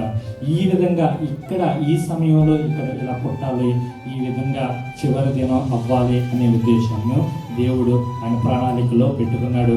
ఈ మధ్య కాలంలో అంతా కూడా దేవుని చిత్తానుసారంగా మనం జీవించామా లేదా మనం ఒకసారి తలంచుకోవాలి. ఎందుకంటే మనందరి పట్ల కూడా ఆయన తలంపులు ఏ విధంగా ఉన్నాయంటే చాలా ఉన్నతమైన స్థితిలో ఉన్నాయంటగా ఇక్కడ కనపడుతున్నాయి అన్నమాట. ఏంటంటే, దేవా, నీ తలంపులు నాకెంతో ప్రియములు, వాటి మొత్తం అంతా గొప్పది అనేసి ఇక్కడ వాక్యం సెలవిస్తుంది.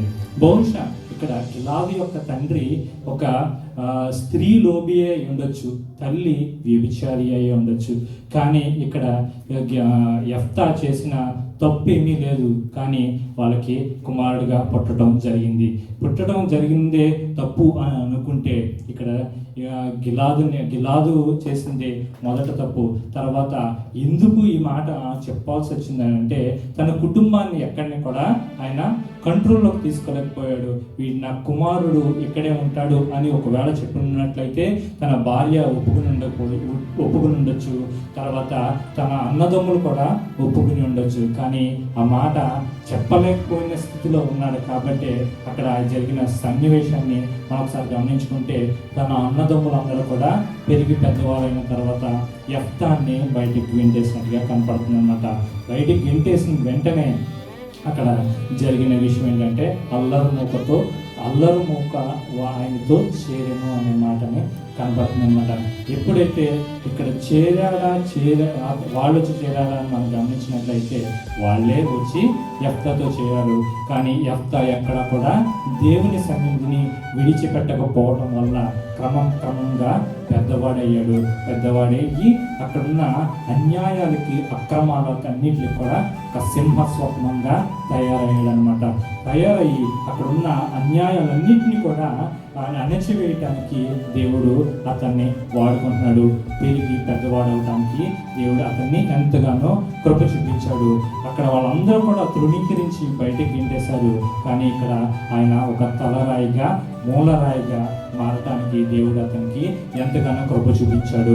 ఈ దినాన్న మనం కూడా ఆలోచించవచ్చు. ఎందుకు అని అంటే, మనం కూడా అనేక విషయాల్లో మనల్ని అనేక మంది తృణీకరించవచ్చు. కానీ దేవుడు ఒకానొక దినాన్న మనల్ని ఒక మూలరాయిగా చేయడానికి ఆయన ఎంతగానో ఇష్టపడుతున్నాడు. ఎందుకు ఇష్టపడుతున్నాడు అంటే, ఒక వేశ్య కుమారుడు అయినప్పటికీ కూడా బైబిల్ గ్రంథంలో అతని పేరు రాయటానికి దేవుడు కృప చూపించాడంటే, అది ఆయన ఉద్దేశం ఎంత ఉన్నతముగా ఉన్నదో మనం ఒకసారి ఆలోచించుకోవచ్చు.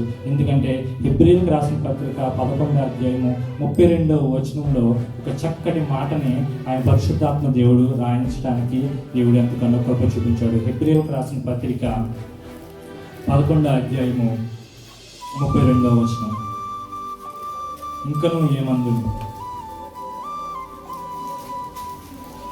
హెబ్రీయులకు రాసిన పత్రిక 11వ అధ్యాయం 32వ వచనం, ఇకను ఏమి చెప్పదును, గిద్యోను, బారాకు, సంసోను, యెఫ్తా, దావీదు, సమూయేలు వారికి గూర్చి, ప్రవక్తలను గూర్చి వివరించడానికి సమయము చాలండి. ఇక్కడ కొన్ని పేర్లు చెప్తున్నాడు పరిశుద్ధాత్ముడు. ఏంటంటే గిద్యోను, బారాకు, సంసోను, యెఫ్తా. గిద్యోను, బారాకు, సంసోను, యెఫ్తా. ఇక్కడ 2 సార్లు చదవడానికి కారణం ఏంటంటే చివరిలో ఆయన ఒక మాట చెప్తాడు. పరిశుద్ధాత్మ దేవుడు అపోస్తుడైన పౌలు హెబ్రీయులకు రాసిన పత్రికలో చెబుతూ ఆయన మాట ఏమంటాడంటే, ఇకను ఏమన్ను వివరించుటకు సమయము చాలదు అనేసి. ఇలా చెప్పుకుంటా పోతే అనేక పేర్లు నేను చెప్పుకోవాల్సి వస్తుంది, కానీ నాకు సమయము చాలదని చెప్పాను. సమయము చాలదు అని చెప్పి కూడా యెఫ్తా పేరును అక్కడ ప్రస్తావించాడంటే దేవుని ప్రణాళిక అతనిపై ఎంత ఉన్నతంగా ఉందో మనం ఆలోచించుకోవచ్చు అనమాట. అంటే మన ప్రతి ఒక్కళ్ళ పట్ల కూడా దేవుడు అంతే ఇష్టం కలిగి ఉన్నాడు, అంత చక్కటి ప్రణాళికను నీ కొరకు సిద్ధపరిచి ఉన్నాడు అనేసి దేవుని వాక్యం సెలవిస్తుంది. ఒక్కసారి జ్ఞాపకం చేసుకుందాము, మనందరినీ కూడా దేవుడు మనల్ని తృణీకరింపబడినామా అనేసి మనలో మనము అనుకోవచ్చు, కానీ మనల్ని దేవుడు ఒకనొక దినాన్న మూలక తలరాయిగా చేయబోతున్నాడు అనే విషయాన్ని మనందరం కూడా జ్ఞాపకం చేసుకుందాము. ఇప్పుడు మనం అర్థం చేసుకున్న ఒకే ఒక విషయం ఏంటంటే, మనం ధృవీకరించబడి ఉండొచ్చు. బహుశా ఈ దినాన్న తల్లి మనల్ని విడిచిపెట్టేసి ఉండొచ్చు, తండ్రి మనల్ని విడిచిపెట్టేసి ఉండొచ్చు, అన్నదమ్ములు మనం గెంటేసి ఉండొచ్చు, అక్క చెల్లెలు మనం కాదని ఉండొచ్చు, కానీ దేవుడు మిమ్మల్ని మూలక తలరాయిగా చేయబోతున్నాడు అనే విషయాన్ని మనం ఒక్కసారి జ్ఞాపకం చేసుకుందాము. మన హృదయాలను మనం పరిశీలించుకుందాము. రెండో విషయంలో మనకు వెళ్ళే ముందు ఒక్కసారి ఆలోచిద్దాము. రెండో విషయం ఏమిటంటే దేవుని యొక్క నియామకం. దేవుడు మనల్ని నియమించుకున్నాడనే సంగతిని మనం గుర్తించాలన్నమాట. మనల్ని రిక్రూట్ చేసుకున్నాడనే విషయాన్ని గమనించాలి. మనల్ని కొంతమందిని రక్షించడానికి మనల్ని నియమించుకున్న విషయాన్ని మనం జ్ఞాపకం చేసుకోవాలన్నమాట. న్యాయాధిపతుల గ్రంథము 11వ అధ్యాయము 4 నుండి 6 వచనాలు చదువు. అమ్మోనీయులు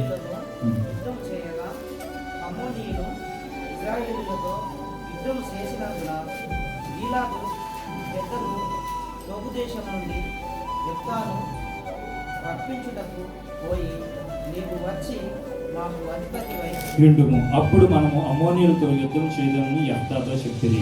తర్వాత 7వ వచనం, అందుకు యెఫ్తా, మీరు నా యందు పగపట్టి నా తండ్రి ఇంటి నుండి నన్ను తోసివేసిరి. ఇప్పుడు మీకు కలిగిన శ్రమలో మీరు నా ఎద్దుకు రానేలా. తర్వాత 11వ వచనం కూడా మనం ఒకసారి చూసుకున్నట్లయితే ఆయన చివరి మాటలో చెప్తున్నాడు,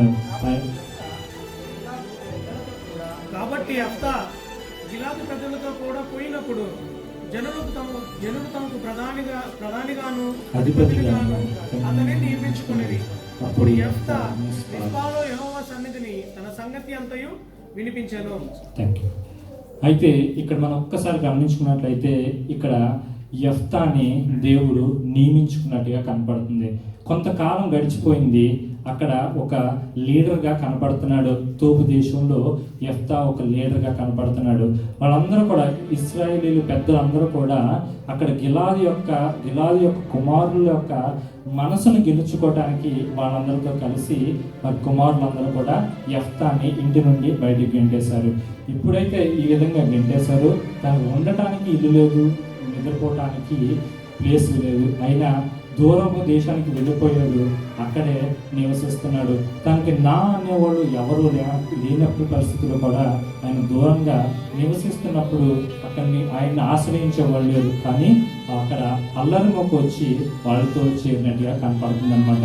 ఎప్పుడైతే ఇదంతా జరిగింది, కాలం గడిచిపోయిన తర్వాత వీళ్ళకి లీడర్ కావాలనుకున్నప్పుడు మళ్ళీ ఒకసారి తిరిగి వచ్చారు. వాళ్ళకి జరిగిన సంగతిని వాళ్ళకి జ్ఞాపకం లేదు, కానీ ఇక్కడ యెఫ్తాని కోరుకున్నారు. వాళ్ళకి ప్రధానిగా ఉండమనేసి వాళ్ళతో వచ్చినప్పుడు యెఫ్తా కాదనలేదు, కానీ ఒకసారి వాళ్ళు చేసిన తప్పుని జ్ఞాపకం చేశాడు. జ్ఞాపకం చేసినప్పుడు ఆయన చెప్పిన మాట ఒకటే, మేము చేసింది తప్పే, కానీ మా దగ్గరికి వచ్చి నువ్వు ఒక లీడర్గా ఉండమనేసి, న్యాయాధిపతిగా ఉండమన్నప్పుడు యెఫ్తా ఒప్పుకోవడం జరిగింది. ఇప్పుడు మన జీవితాల్లో కూడా మనం ఒకసారి జ్ఞాపకం చేసుకోవాలి. దేవుని ప్రజల దగ్గరికి ఆయన యెఫ్తా యుద్ధం చేయడానికి దేవుని ప్రజల తరపున యుద్ధం చేయడానికి వెళ్ళాడు.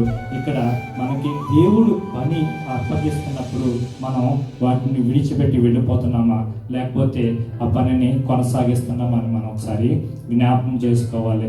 ఎందుకంటే మనకి అవకాశం రావటమే చాలా తక్కువ. ఒకవేళ అవకాశము వచ్చింది అని అంటే దేవుని పనిని చేయటానికి మనం ఇప్పుడు కూడా సిగ్గుపడకూడదు అనమాట. నాకు రాదు, నాకు కాదు అనేసి మనం ఒకవేళ మనం చెప్పినట్లయితే నీ దగ్గర నుంచి దేవుడు బహుశా అగ్నిని వెనక్కి తీసేసుకుంటాడేమో ఒకసారి మనం జ్ఞాపకం చేసుకోవాలి. ఎందుకంటే దేవుడు నీకు ఈ అవకాశం ఇచ్చాడు, నిన్ను నడిపించేవాడు దేవుడు. నువ్వు సిగ్గుపడక్కర్లేదు, కానీ నువ్వు నిలబడితే నీ పక్షాన పోరాడటానికి దేవుడు ఇప్పుడు కూడా సిద్ధంగా ఉన్నాడనేసి మనం జ్ఞాపకం చేసుకోవాలన్నమాట. దేవుడు మనల్ని ఎప్పుడు కూడా ఒకే ఒక్క విషయాన్ని మనం జ్ఞాపకం చేసుకోవాలి. దేవుడు ఎప్పుడు కూడా మనకు తోడుగానే ఉంటాడు.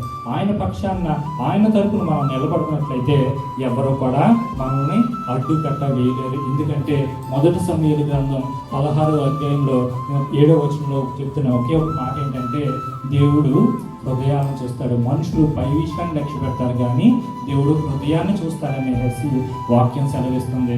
మనం ఎప్పుడు కూడా ఒకసారి జ్ఞాపకం చేసుకోవాలి. మనుషులు నవ్వుతారేమో, మనుషులు ఏమైనా చేస్తారేమో అనేసి మనం భయపడినట్లయితే మనం ఏమీ చేయలేము. కానీ దేవుడు నీ హృదయాన్ని చూస్తాడు, నీ స్వరాన్ని కాదు. దేవుడు నీ హృదయాన్ని చూస్తాడు, నీవు చేసే పనిని కాదు. దేవుడు నీ పక్షాన ఉన్నాడు, నీ పనిని ఆయన పనిని జరిగించడానికి నీ పక్షాన ఉన్నాడనేసి మనం ఒకసారి జ్ఞాపకం చేసుకోవాలి. ఎందుకంటే దేవుడు నిన్ను నియమించుకున్నాడు. ఈ recruited to save some people. ఎందుకంటే నువ్వు కొంతమందిని రక్షించడానికి నిన్ను దేవుడు నియమించుకున్నాడన్న విషయాన్ని మనం గ్రహించుకోవాలి. ఇదే టైటిల్లో మనం ఒక రెండో విషయాన్ని కూడా మనం ఆలోచిద్దాం. ఎందుకంటే మనం అందరం కూడా ఇక్కడికి వచ్చామంటే దేవుని ప్రణాళిక చెప్పునే మనం వచ్చామనేసి మనం గ్రహించుకోవాలి. నువ్వు నేను పెద్ద ఇదైన వ్యక్తి ఏం కాదు, అయినప్పటికీ కూడా దేవుడు మనల్ని ఆశీర్వదించి మనల్ని రక్షించి ఇక్కడ నిలబెట్టాడు. నిన్న ఒక ఉన్నతమైన స్థితిలో దేవుడు నిలబెట్టినప్పుడు నువ్వు చేయవలసిన పని ఏంటంటే ఇతరులకు నువ్వు సహాయంగా ఉన్నావో లేదో ఒకసారి జ్ఞాపకం చేసుకోవాలి. నీకంటే అధికమైన తెలివి గల వాళ్ళు ఉన్నారు, నీకంటే జ్ఞానం గల వాళ్ళు ఉన్నారు, నీకంటే ఏమైనా చేయగలిగిన శక్తివంతులు కూడా ఉన్నారు. అయినప్పటికీ కూడా వాళ్ళని తగ్గించి నిన్ను మాత్రమే దేవుడు ఎన్నుకున్నాడంటే, నిన్ను మాత్రమే ఎందుకు ఎన్నుకున్నాడంటే ఒకసారి జ్ఞాపకం చేసుకోండి. నీకు పెట్టే మనసు ఉందని దేవుడు గ్రహించాడు కనుక నీకు 2-3 ఇవ్వాల్సిన జీతాన్ని నీకు ఒక్కడికే ఇస్తున్నాడంటే నువ్వు ఒకసారి జ్ఞాపకం చేసుకో. నువ్వు బిగబెట్టుకుని ఉన్నట్లయితే నశించిపోతావేమో ఒకసారి జ్ఞాపకం చేసుకో. ఎందుకంటే నీ దగ్గర నుంచి దేవుడు తీసివేయటానికి పెద్ద విషయమేమి కాదు, కానీ ఒక్కసారి మనం జ్ఞాపకం చేసుకుని దేవుడు నాకు ఇచ్చాడు, ఆయన పట్ల నేను ఆయన కృపను మనం నెరవేర్చాలి, ఆయన చెప్పే పనిని నేను చేయాలి అనే ఒక ఉద్దేశంతో మనం బ్రతకాలన్నమాట. ఎందుకు ఈ మాట చెప్తున్నానంటే సామెతల గ్రంథం 3వ అధ్యాయము 27వ వచనంలో ఒకసారి మనం చూసుకున్నట్లయితే, సామెతలు 3వ అధ్యాయము 27వ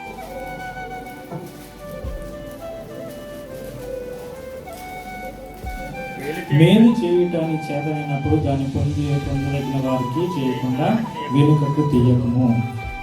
నీకు పెట్టే స్థితిలో దేవుడు ఉంచినప్పుడు ఒకవేళ నీ అక్క చెల్లెళ్ళు కానీ, నీ అన్నదమ్ములు కానీ, నీ తల్లిదండ్రులు కానీ దయనీయ పరిస్థితిలో ఉన్నప్పుడు నీకు నువ్వే ఉంచుకోవాలని ఆలోచిస్తున్నావేమో, నీ తరతరాలకి నువ్వు ఉంచుకోవాలని ఆలోచిస్తున్నావేమో. బహుశా ఒక్కసారి జ్ఞాపకం చేసుకోమనేసి దేవుడు ఇక్కడ సెలవిస్తున్నాడు.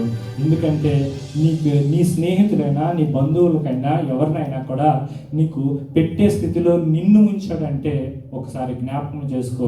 మేలైనది చేయనెరిగి అలాగు చేయనుట శ్రమ అనేసి దేవుని వాక్యం సెలవిస్తుంది. నీకు చేయగలిగే శక్తిని దేవుడు అనుగ్రహించాడు, కానీ నీకు నువ్వు సంపాదించుకున్నావేమో అనేది అపోహలో మనం ఉండకూడదు.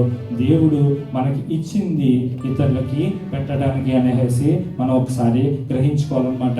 ఎందుకు ఈ మాట చెప్తున్నాను అంటే, వెదజల్లి విస్తరించేవాడు కలడు, బిగబట్టుకుని దరిద్రుడైపోయినట్టు కూడా ఉన్నాడనేసి సామెతల గ్రంథం 11వ అధ్యాయంలో మనకి కనబడుతుంది అనమాట. అంటే వెదజల్లి ఇచ్చేసేమని అనట్లేదు, కానీ నీ దగ్గర 2 అంగీలు ఉంటే ఒకటి ఇవ్వమనేసి వార్తలో తెలియజేస్తుంది. అంటే నీ దగ్గర ఉన్నది పెట్టమనేసి చెప్తుంది. కానీ ఒకవేళ నువ్వు బిగబెట్టుకుని ఉన్నట్లయితే దేవుని వాక్యం ఏం సంభవిస్తుందంటే ఒకే ఒక్క నిమిషంలో నీ మొత్తాన్ని కూడా ఆయన తుడిచివేయగలడు. కాబట్టి నీకున్నది నువ్వు నీ ఇతరులకు నువ్వు పెట్టవలసిందిగా ఇక్కడ దేవుని వాక్యం సెలవిస్తుంది. అంతేగాని నువ్వు ఒకవేళ బిగబెట్టుకుని ఉంటే దేవునికి ఇష్టం కాదని సెలవిస్తుంది అనమాట. ఎందుకంటే నిన్ను రిక్రూట్ చేసుకుంది, నిన్ను నియమించింది ఎందుకు అంటే ఇతరులకు సహాయపడాలనే ఒకే ఒక్క ఉద్దేశంతో దేవుడు నిన్ను ఈ స్థానంలో ఈ స్థాయిలో దేవుడు నిలబెట్టాడని మనం ఒకసారి జ్ఞాపకం చేసుకోవాలి. ఎందుకంటే యోబు గ్రంథంలో మనం చూసుకున్నట్లయితే దేవుడు ఒకే ఒక క్షణంలో అతనికి ఉన్నదంతా కూడా కూలిపోతాడు. ఎందుకంటే ఎప్పుడైతే ఆ సాతాను అతనిపై పనిచేయడం మొదలు పెడుతుంది, అతను కూర్చుని ఉండగానే తన గొర్రెలన్నింటినీ కూడా అగ్ని వచ్చి కాల్చిపడిపోవటం, ఒంటెలు అన్నీ కూడా నశించిపోవటం, కత్తి దూసి చచ్చిపోవటం, నేను ఒక్కడినే మిగిలిన్నానని చెప్పడం, తర్వాత సుడిగాలి వచ్చి తన పిల్లలందరినీ కూడా ఒకే క్షణంలో కోల్పోతాడు. ఇదంతా కూడా చెప్పడానికి వచ్చిన బహుశా ఒక అరగంట సరిపోయి ఉండొచ్చు. ఎందుకంటే అక్కడ తూర్పు దేశంలో అంతటి గొప్పవాడు ఎవరూ లేదనేసి యోబు గ్రంథంలో యోబు గురించి పరిశుద్ధాత్మ దేవుడు ప్రస్తావిస్తాడు. అటువంటి గొప్ప యోబుకే ఇటువంటి పరిస్థితి వచ్చిందంటే నీకు నన్ను ఎందుకు నియమించాడు అనేసి మనం ఒకసారి జ్ఞాపకం చేసుకున్నాం. మనకి ఇచ్చినదంతా కూడా మన కోసమే అనుకుని మనం బిగబెట్టుకుని ఉండటం కంటే మనం ఇతరులకు మన కోసం మన సాయం కోసం ఎదురు చూస్తున్న బిడ్డలను ఒకసారి జ్ఞాపకం చేసుకుని ఉండొచ్చు.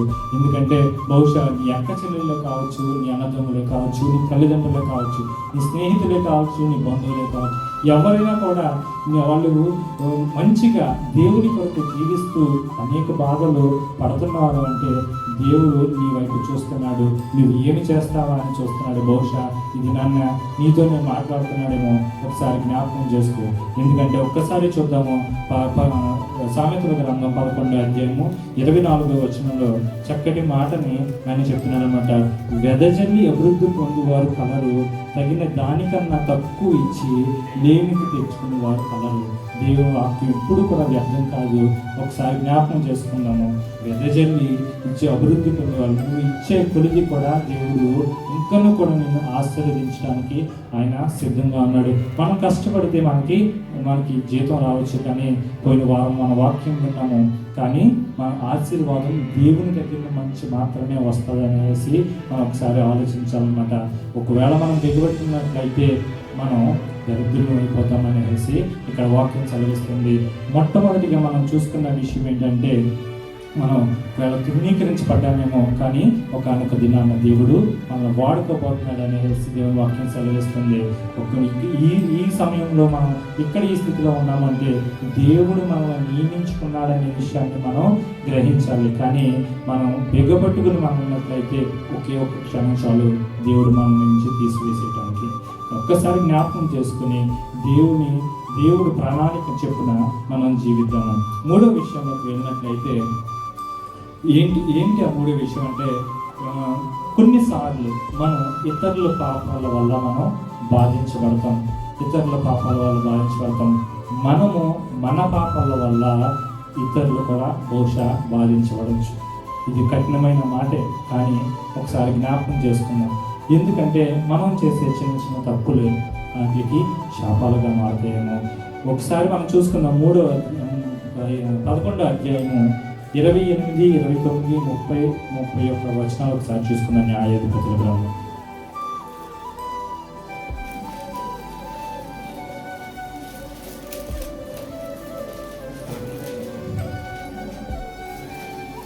అయితే అమోనీయుల రాజు యెఫ్తా తనతో చెప్పిన మాటలకు ఒప్పుకొనలేదు.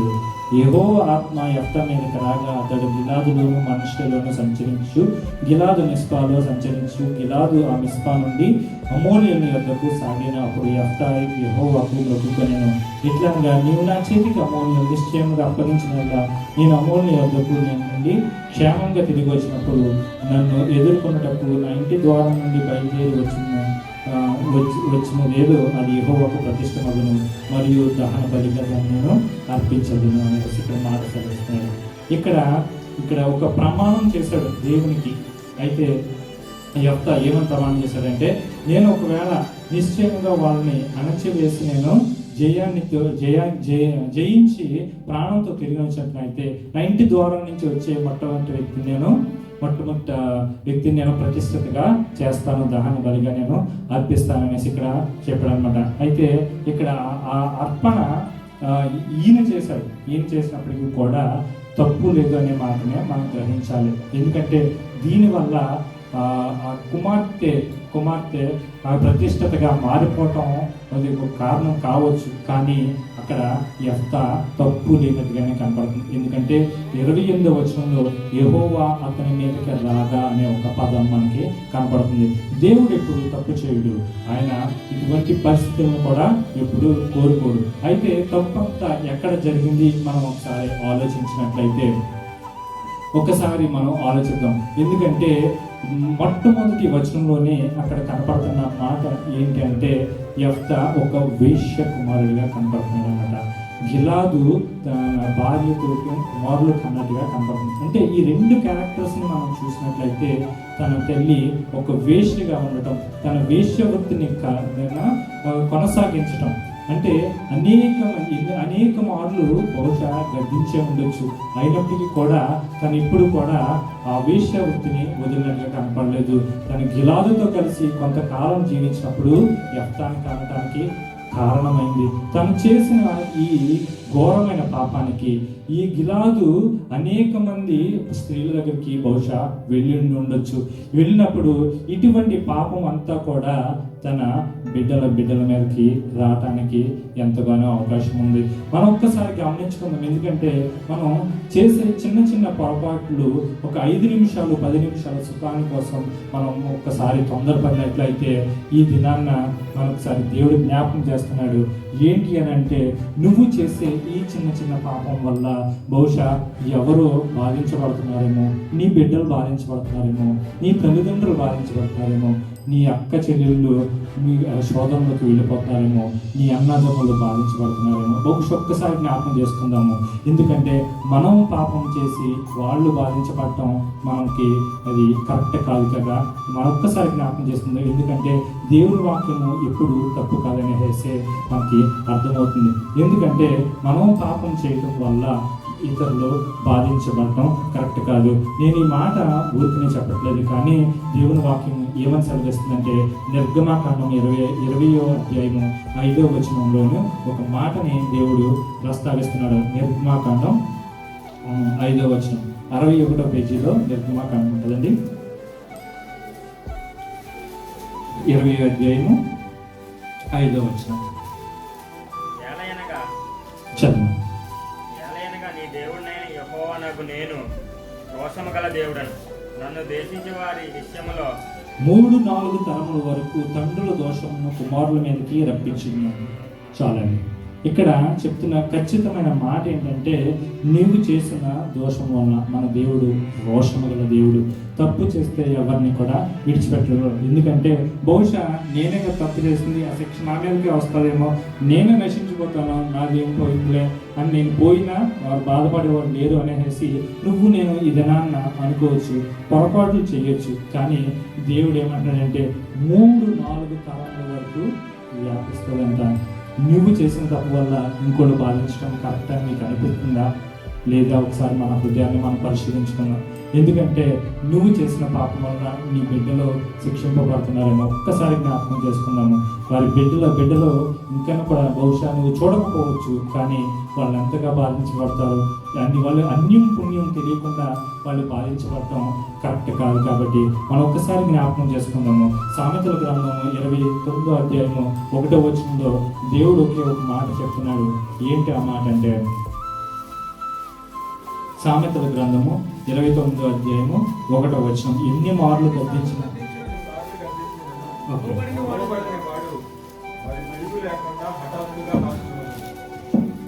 ఎన్నిసార్లు దేవుడు నీకు ఇప్పటికే చాలా సార్లు పాపము చేయొద్దనేసి అనేక మార్లు దైవజనుల ద్వారా వాక్యం ద్వారా అనేక మార్లు బహుశా నిన్ను గద్దించుంటావు. ఎన్ని మార్లు దేవుడు చెప్పినా కూడా నువ్వు వినకపోతే నువ్వు మొదటి లేకుండా మరణిస్తావనేసి వాక్యం సెలవిస్తుంది. ఎందుకు ఈ మాట దేవునికి, ఎందుకు ఇంత కోపము దేవునికి? మనం ఆలోచించినట్లయితే దేవునికి పాపం చేయటము ఇష్టం లేదనే విషయాన్ని మనం గ్రహించాలి. ఎందుకు? ఒకవేళ అయితే నాతోనే పోతుంది కదా, లేకుంటే వేరే తరాలకు ఎందుకు వెళ్ళాలి అని మనం ఆలోచించినట్లయితే యోబు గ్రంథంలో ఒక విషయాన్ని మనం ఆలోచించవచ్చు. ఎందుకంటే యోబు గ్రంథంలో దేవాది దేవుడు దేవదూతలతో సమావేశమైనప్పుడు అక్కడ అపవాది అటు ఇటు తిరుగులాడుతున్నప్పుడు దేవాది దేవుడు అడుగుతాడు, ఏంటి ఇటువైపు వచ్చావన్నప్పుడు తను చెప్తున్న మాటల్లో దేవుడు, నా సేవకుడైన యోబును నువ్వు చూసావా అన్నప్పుడు అతడు ఎంతో యథార్థవంతుడు, నీతిమంతుడు అనేసి దేవుడు అతని గురించి సాక్ష్యం ఇస్తున్నట్టుగా కనబడుతుంది. ఎప్పుడైతే ఇటువంటి సాక్ష్యం ఇస్తున్నప్పుడు సైతాన్ ఒక మాట అంటది, ఏంటంటే నువ్వు అతనికి అన్నీ కూడా ఇచ్చావు, నీకు తప్పు చేయడానికి అవకాశం ఏముంది, నువ్వు అన్నీ కూడా ఇచ్చావు, అతని చుట్టూ నువ్వు కంచె వేసావు అనేసి మాట ఇక్కడ వాక్యంలో కనబడుతుంది అనమాట. యోబు గ్రంథం 1వ అధ్యాయం 5వ వచనంలో ఈ మాట కనబడుతుంది అనమాట. ఎప్పుడైతే ఈ కంచెను దేవుడు ఒకే ఒక మాట అంటాడు అప్పుడు సైతాన్తోటి, నేను ఈ కంచె తీసేస్తాను, అతను ప్రాణం తప్పించి నువ్వేమైనా చేయనప్పుడు, అతడు ప్రాణం తప్ప ఏమైనా చేయనప్పుడు కంచె తీసేసినప్పుడు సైతాను ఒకే ఒక క్షణంలో తనకున్న ఆస్తిని, అంతస్తును, తన బిడ్డలను కూడా కోల్పోవటానికి అక్కడ సైతాను ప్రేరేపించడం జరిగిందన్నమాట. ఒకవేళ ఈ దినాన్న అక్కడ యోబు యొక్క విశ్వాసాన్ని పరీక్షించడానికి అక్కడ కంచె తీశాడు. ఒకవేళ దేవుడు నిన్ను నన్ను, నువ్వు చేసే పాపానికి, నేను చేసే పాపానికి దేవుడు అసహ్యించుకొని ఒకవేళ ఆ కంచె తీసేసినట్లయితే ఒకసారి ఆలోచించుకుందాం. బిడ్డలు ఏం కావాలి, తల్లిదండ్రులు ఏం కావాలి, అన్నదమ్ములు ఏం కావాలి, అక్క చెల్లెలు ఏం కావాలి? నువ్వు చేసిన పాపం వల్ల, నేను చేసిన పాపం వల్ల వాళ్ళు ఎందుకు శిక్షించబడాలి? ఒకసారి ఆలోచిద్దాము. మనం ఇంకా ఎప్పుడు కూడా పాపం చేయడానికి మనం ఒకసారి భయపడే మన స్థితిలో ఉండాలి. ఎందుకంటే ఇది నీతో కాదు, తరతరాలుగా వెళ్ళిపోతుంది. నీ పైన వాళ్ళకి, నీ కింద ఉన్న వాళ్ళకి కూడా 3-4 తరముల వరకు కూడా అది వ్యాపించేస్తుంది అనేది ఒకసారి దేవుని వాక్యం సెలవిస్తుంది. మనం తప్పు చేయటం వలన, ఇక్కడ యెఫ్తా యొక్క తల్లి తప్పు చేయడం వలన యెఫ్తా యొక్క కూతురు బలైపోతున్నట్టుగా మనకు కనబడుతుంది. నువ్వు నేను చేయటం పాపం వల్ల బహుశా మన బిడ్డలు అనారోగ్యానికి పాలవుతున్నారేమో, తల్లిదండ్రులు మంచాలను పాలైపోతున్నారేమో, ఈ అక్క చెల్లెళ్ళు ఎవరి చేతనో బాధించబడుతున్నారేమో ఒక్కసారి మనం జ్ఞాపకం చేసుకుందాము. ఎందుకంటే ఇంకెన్నడూ కూడా మనం పాపం చేయకుండా పాపానికి మనం దూరంగా ఉండడానికి మనం గ్రహిద్దాం. అయితే ఇంతవరకు నీకు తెలియకపోయి ఉండొచ్చు, కానీ ఒకవేళ ఇప్పుడు మనకు తెలిసిన తర్వాత కూడా మనం పాపం చేస్తున్నామేమో ఒకసారి గ్రహించినట్టయితే మన పాపం నుంచి మనం తప్పించడానికి దేవుడు సిద్ధంగా ఉన్నాడు. సంఖ్యాకాండము 14వ అధ్యాయము 18వ వచనంలో నేను చెప్తాను. ఇక్కడ ఏంటంటే, ఇక్కడ మనం ఒకవేళ ఈ విధంగా మనం పాపం చేసినట్లయితే 3-4 తరాల వరకు మనం ఇటువంటి పాపం కొనసాగిస్తున్నట్లయితే అక్కడ ఇశ్రాయేల్ ప్రజలు ఐగుప్తు నుంచి వచ్చిన తర్వాత ఆయన్ని ఒకే ఒక మాట అడుగుతారు అనమాట. ఏంటంటే, మమ్మల్ని రక్షించవా ప్రభావ, మమ్మల్ని క్షమించవా అన్నప్పుడు నుండి పాపము ఆయన తొలగించినట్టుగా కనబడుతున్నాడు. ఇది నీతో నాతో కూడా దేవుడు మాట్లాడుతున్నాడు. నేను తెలియక తప్పు చేశాను ఆయన, ఈ విషయాన్ని ఇప్పటి వరకు నాకు తెలియకుండా తప్పు చేశానేమో, ఒకసారి నన్ను క్షమించవాలని మోకాళ్ళుని ఆయన నువ్వు ప్రార్థన చేసినప్పుడు ఆయన నిన్ను తప్పించడానికి ఆయన సిద్ధంగా ఉన్నాడు. ఇంకొక 2 విషయాలు ఉన్నాయి, చెప్పమంటే చెప్తాను, లేదంటే ఆపేమంటే ఆపేస్తాను. అయితే రెండో విషయం, 4వ విషయం ఏంటంటే, కొన్నిసార్లు మంచి సమయాల్లో కూడా చెడు సమయాల్లో కూడా మనం దేవుణ్ణి అన్నది కూడా మనం విడిచిపెట్టకూడదు అన్నమాట. ఇక్కడ యెఫ్తా యొక్క పరిస్థితి బాగోలేదు. అందరూ కూడా గెంటేసినప్పుడు అక్కడున్న పెద్దలు కూడా వాళ్ళ కుటుంబ సభ్యులతో కలిసి గెంటేశారు. ఆయన పరిస్థితి బాగోలేదు అన్న సంగతి, వీళ్ళ పరిస్థితి బాగోలేదు అన్న సంగతి తెలిసినప్పుడు మళ్ళీ యెఫ్తా దగ్గరికి వెళ్ళి అతన్ని తీసుకురావడానికి ప్రయత్నించారు. ఆయన ఇప్పుడు కూడా దేవుణ్ణి విడిచిపెట్టలేదు. దేవుణ్ణి తన రాజుగా కొనసాగిస్తున్నప్పుడు ఆయన చేసిన ఓకే, ఈ పనిని దేవుడిని ఆశ్రయించడం వల్ల తిరిగి వాళ్ళు అక్కడికి ఆయన దగ్గరికి తిరిగి రావడం జరిగిందనమాట. నా పరిస్థితి బాగోలేదని కదా అనేసి యెఫ్తా దేవుడిని ఎప్పుడు కూడా విడిచిపెట్టలేదు. కీర్తన గ్రంథము 34వ అధ్యాయంలో 1వ వచనంలో ఏమంటున్నాడంటే, ఈ నిత్యము యెహోవాను, నేను ఎల్లప్పుడూ యెహోవాను సన్నిధిస్తాననేసి మాట దావీదు భక్తుడు సెలవిస్తున్నాడు. అదేవిధంగా మనం కూడా ఎప్పుడు కూడా దేవుడిని మనం సన్నిధించే రీతిలో మనం ఉండాలనేసి ఇక్కడ దేవుడి వాక్యం సెలవిస్తుంది అనమాట.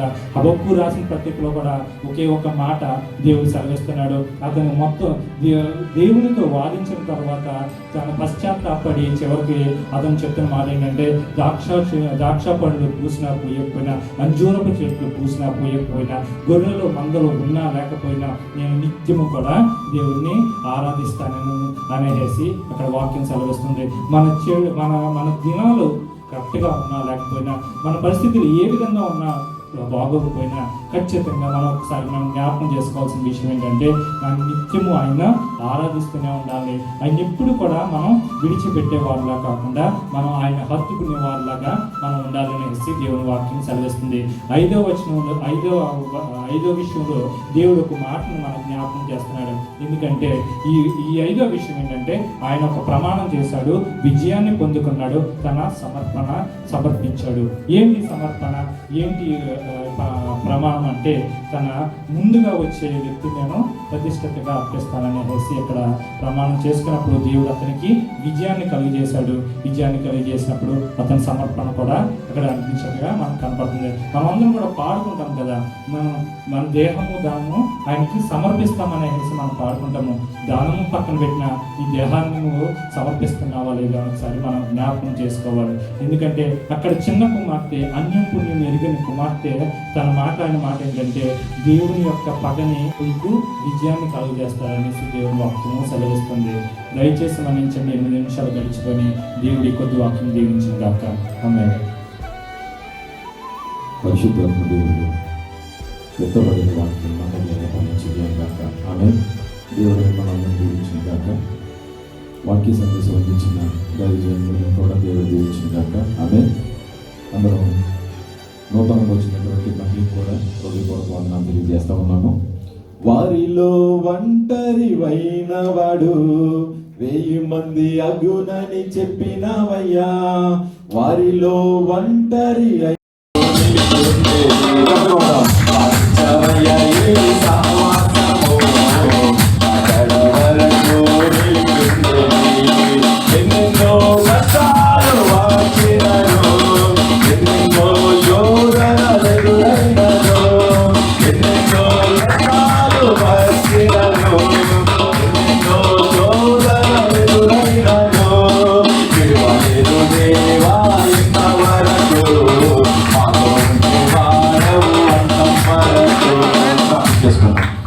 మోకరించండి, ప్రార్థనలోకి భవించండి. పరిశుద్ధుడైన ప్రియ పరలోకపు తండ్రి, అత్యున్నత సింహాసన పాసుడు దేవా, ఇది ఎంతవరకు మాతో మాట్లాడిన దేవా అందరూ తృణీకరించవచ్చు, కానీ నైనా నువ్వు విడిచే దేవుడు కాదు తండ్రి.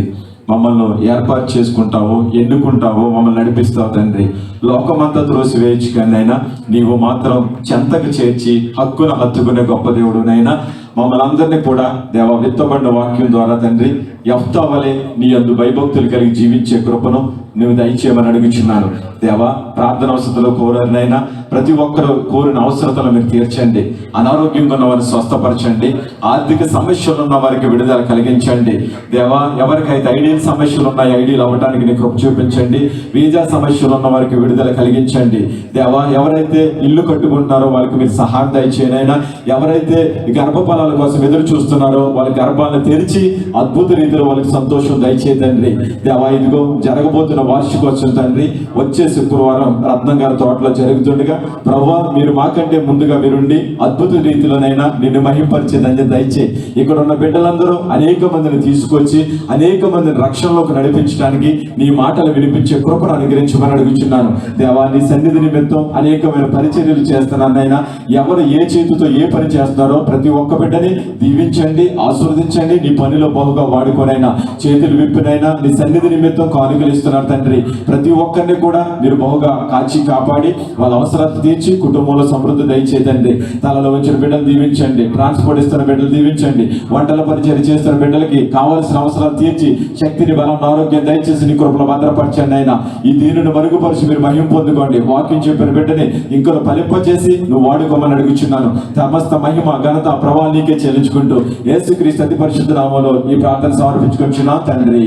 ఆమేన్. మన పరమ తండ్రి అయిన దేవుని ప్రేమ, కుమారుడైన యేసుక్రీస్తు కృప, పరిశుద్ధాత్మ యొక్క అన్యోన్య సహవాసము, కాపుదల, రక్షణ, విమోచన, శాంతి, సమాధానము తలలో వచ్చిన మనకును మన కుటుంబాలకును ఎల్రో ఈ ప్రార్థన మందిరంకును జరగబోతున్న వార్షికోత్సవకును సదాకాలం తోడైంది. ప్రార్థన మందిరంకును జరగబోతున్న వార్షికోత్సవకును సదాకాలం తోడైంది. పరిశుద్ధాత్మ దేవుడు సహాయం చేసి నడిపించును గాక. ఆమేన్. యేసు రక్తమే చే, ప్రభు యేసు రక్తమే చే, ప్రభు యేసు నామమున సంపూర్ణ విజయం కలుగును గాక. అపవాది క్రియలంతా నాశనం. దేవుని కృప మనందరికీ తోడై నడిపించును గాక. ఆశీర్వాదం గుల్మానేరా వర్షింపచేయుమిసా, ఆశతో నమ్మియున్నాము నీ సత్య వాగ్దానము, నీ మాయా కుమారించుము దేవా, కమ్మన ప్రేమ వర్షము కుమారించుము దేవా, కుమారించుము దేవా, కుమారించుము దేవా. హల్లెలూయా. దేవుడు మిమ్మల్ని మీ కుటుంబాన్ని దీవించును గాక. ప్రతి ఒక్కరు కూడా వచ్చేవారు తోటలో ఆరాధనకి ప్రతి ఒక్కరు ఏ అయితే కార్యాలు చేయాలనుకున్నారో, వాడబడాలనుకున్నారో మాకు తెలియజేయండి. మీకు అందరికి కూడా సమయం 8 గంటలకే మీరు సిద్ధంగా ఉండాలి. దయచేసి ప్రతి ఒక్కరు గమనించి మీరు సమయానికి రావాలని టైం కూడా తెలియజేస్తున్నాను. ప్రతి ఒక్కరు మీ స్నేహితులను, మీ బంధువులను, మీకు తెలిసిన వారిని కూడా దేవుని సన్నిధిని నడిపించవలసిందిగా ప్రేమపూర్వకంగా తెలియజేస్తున్నాం. హల్లెలూయా.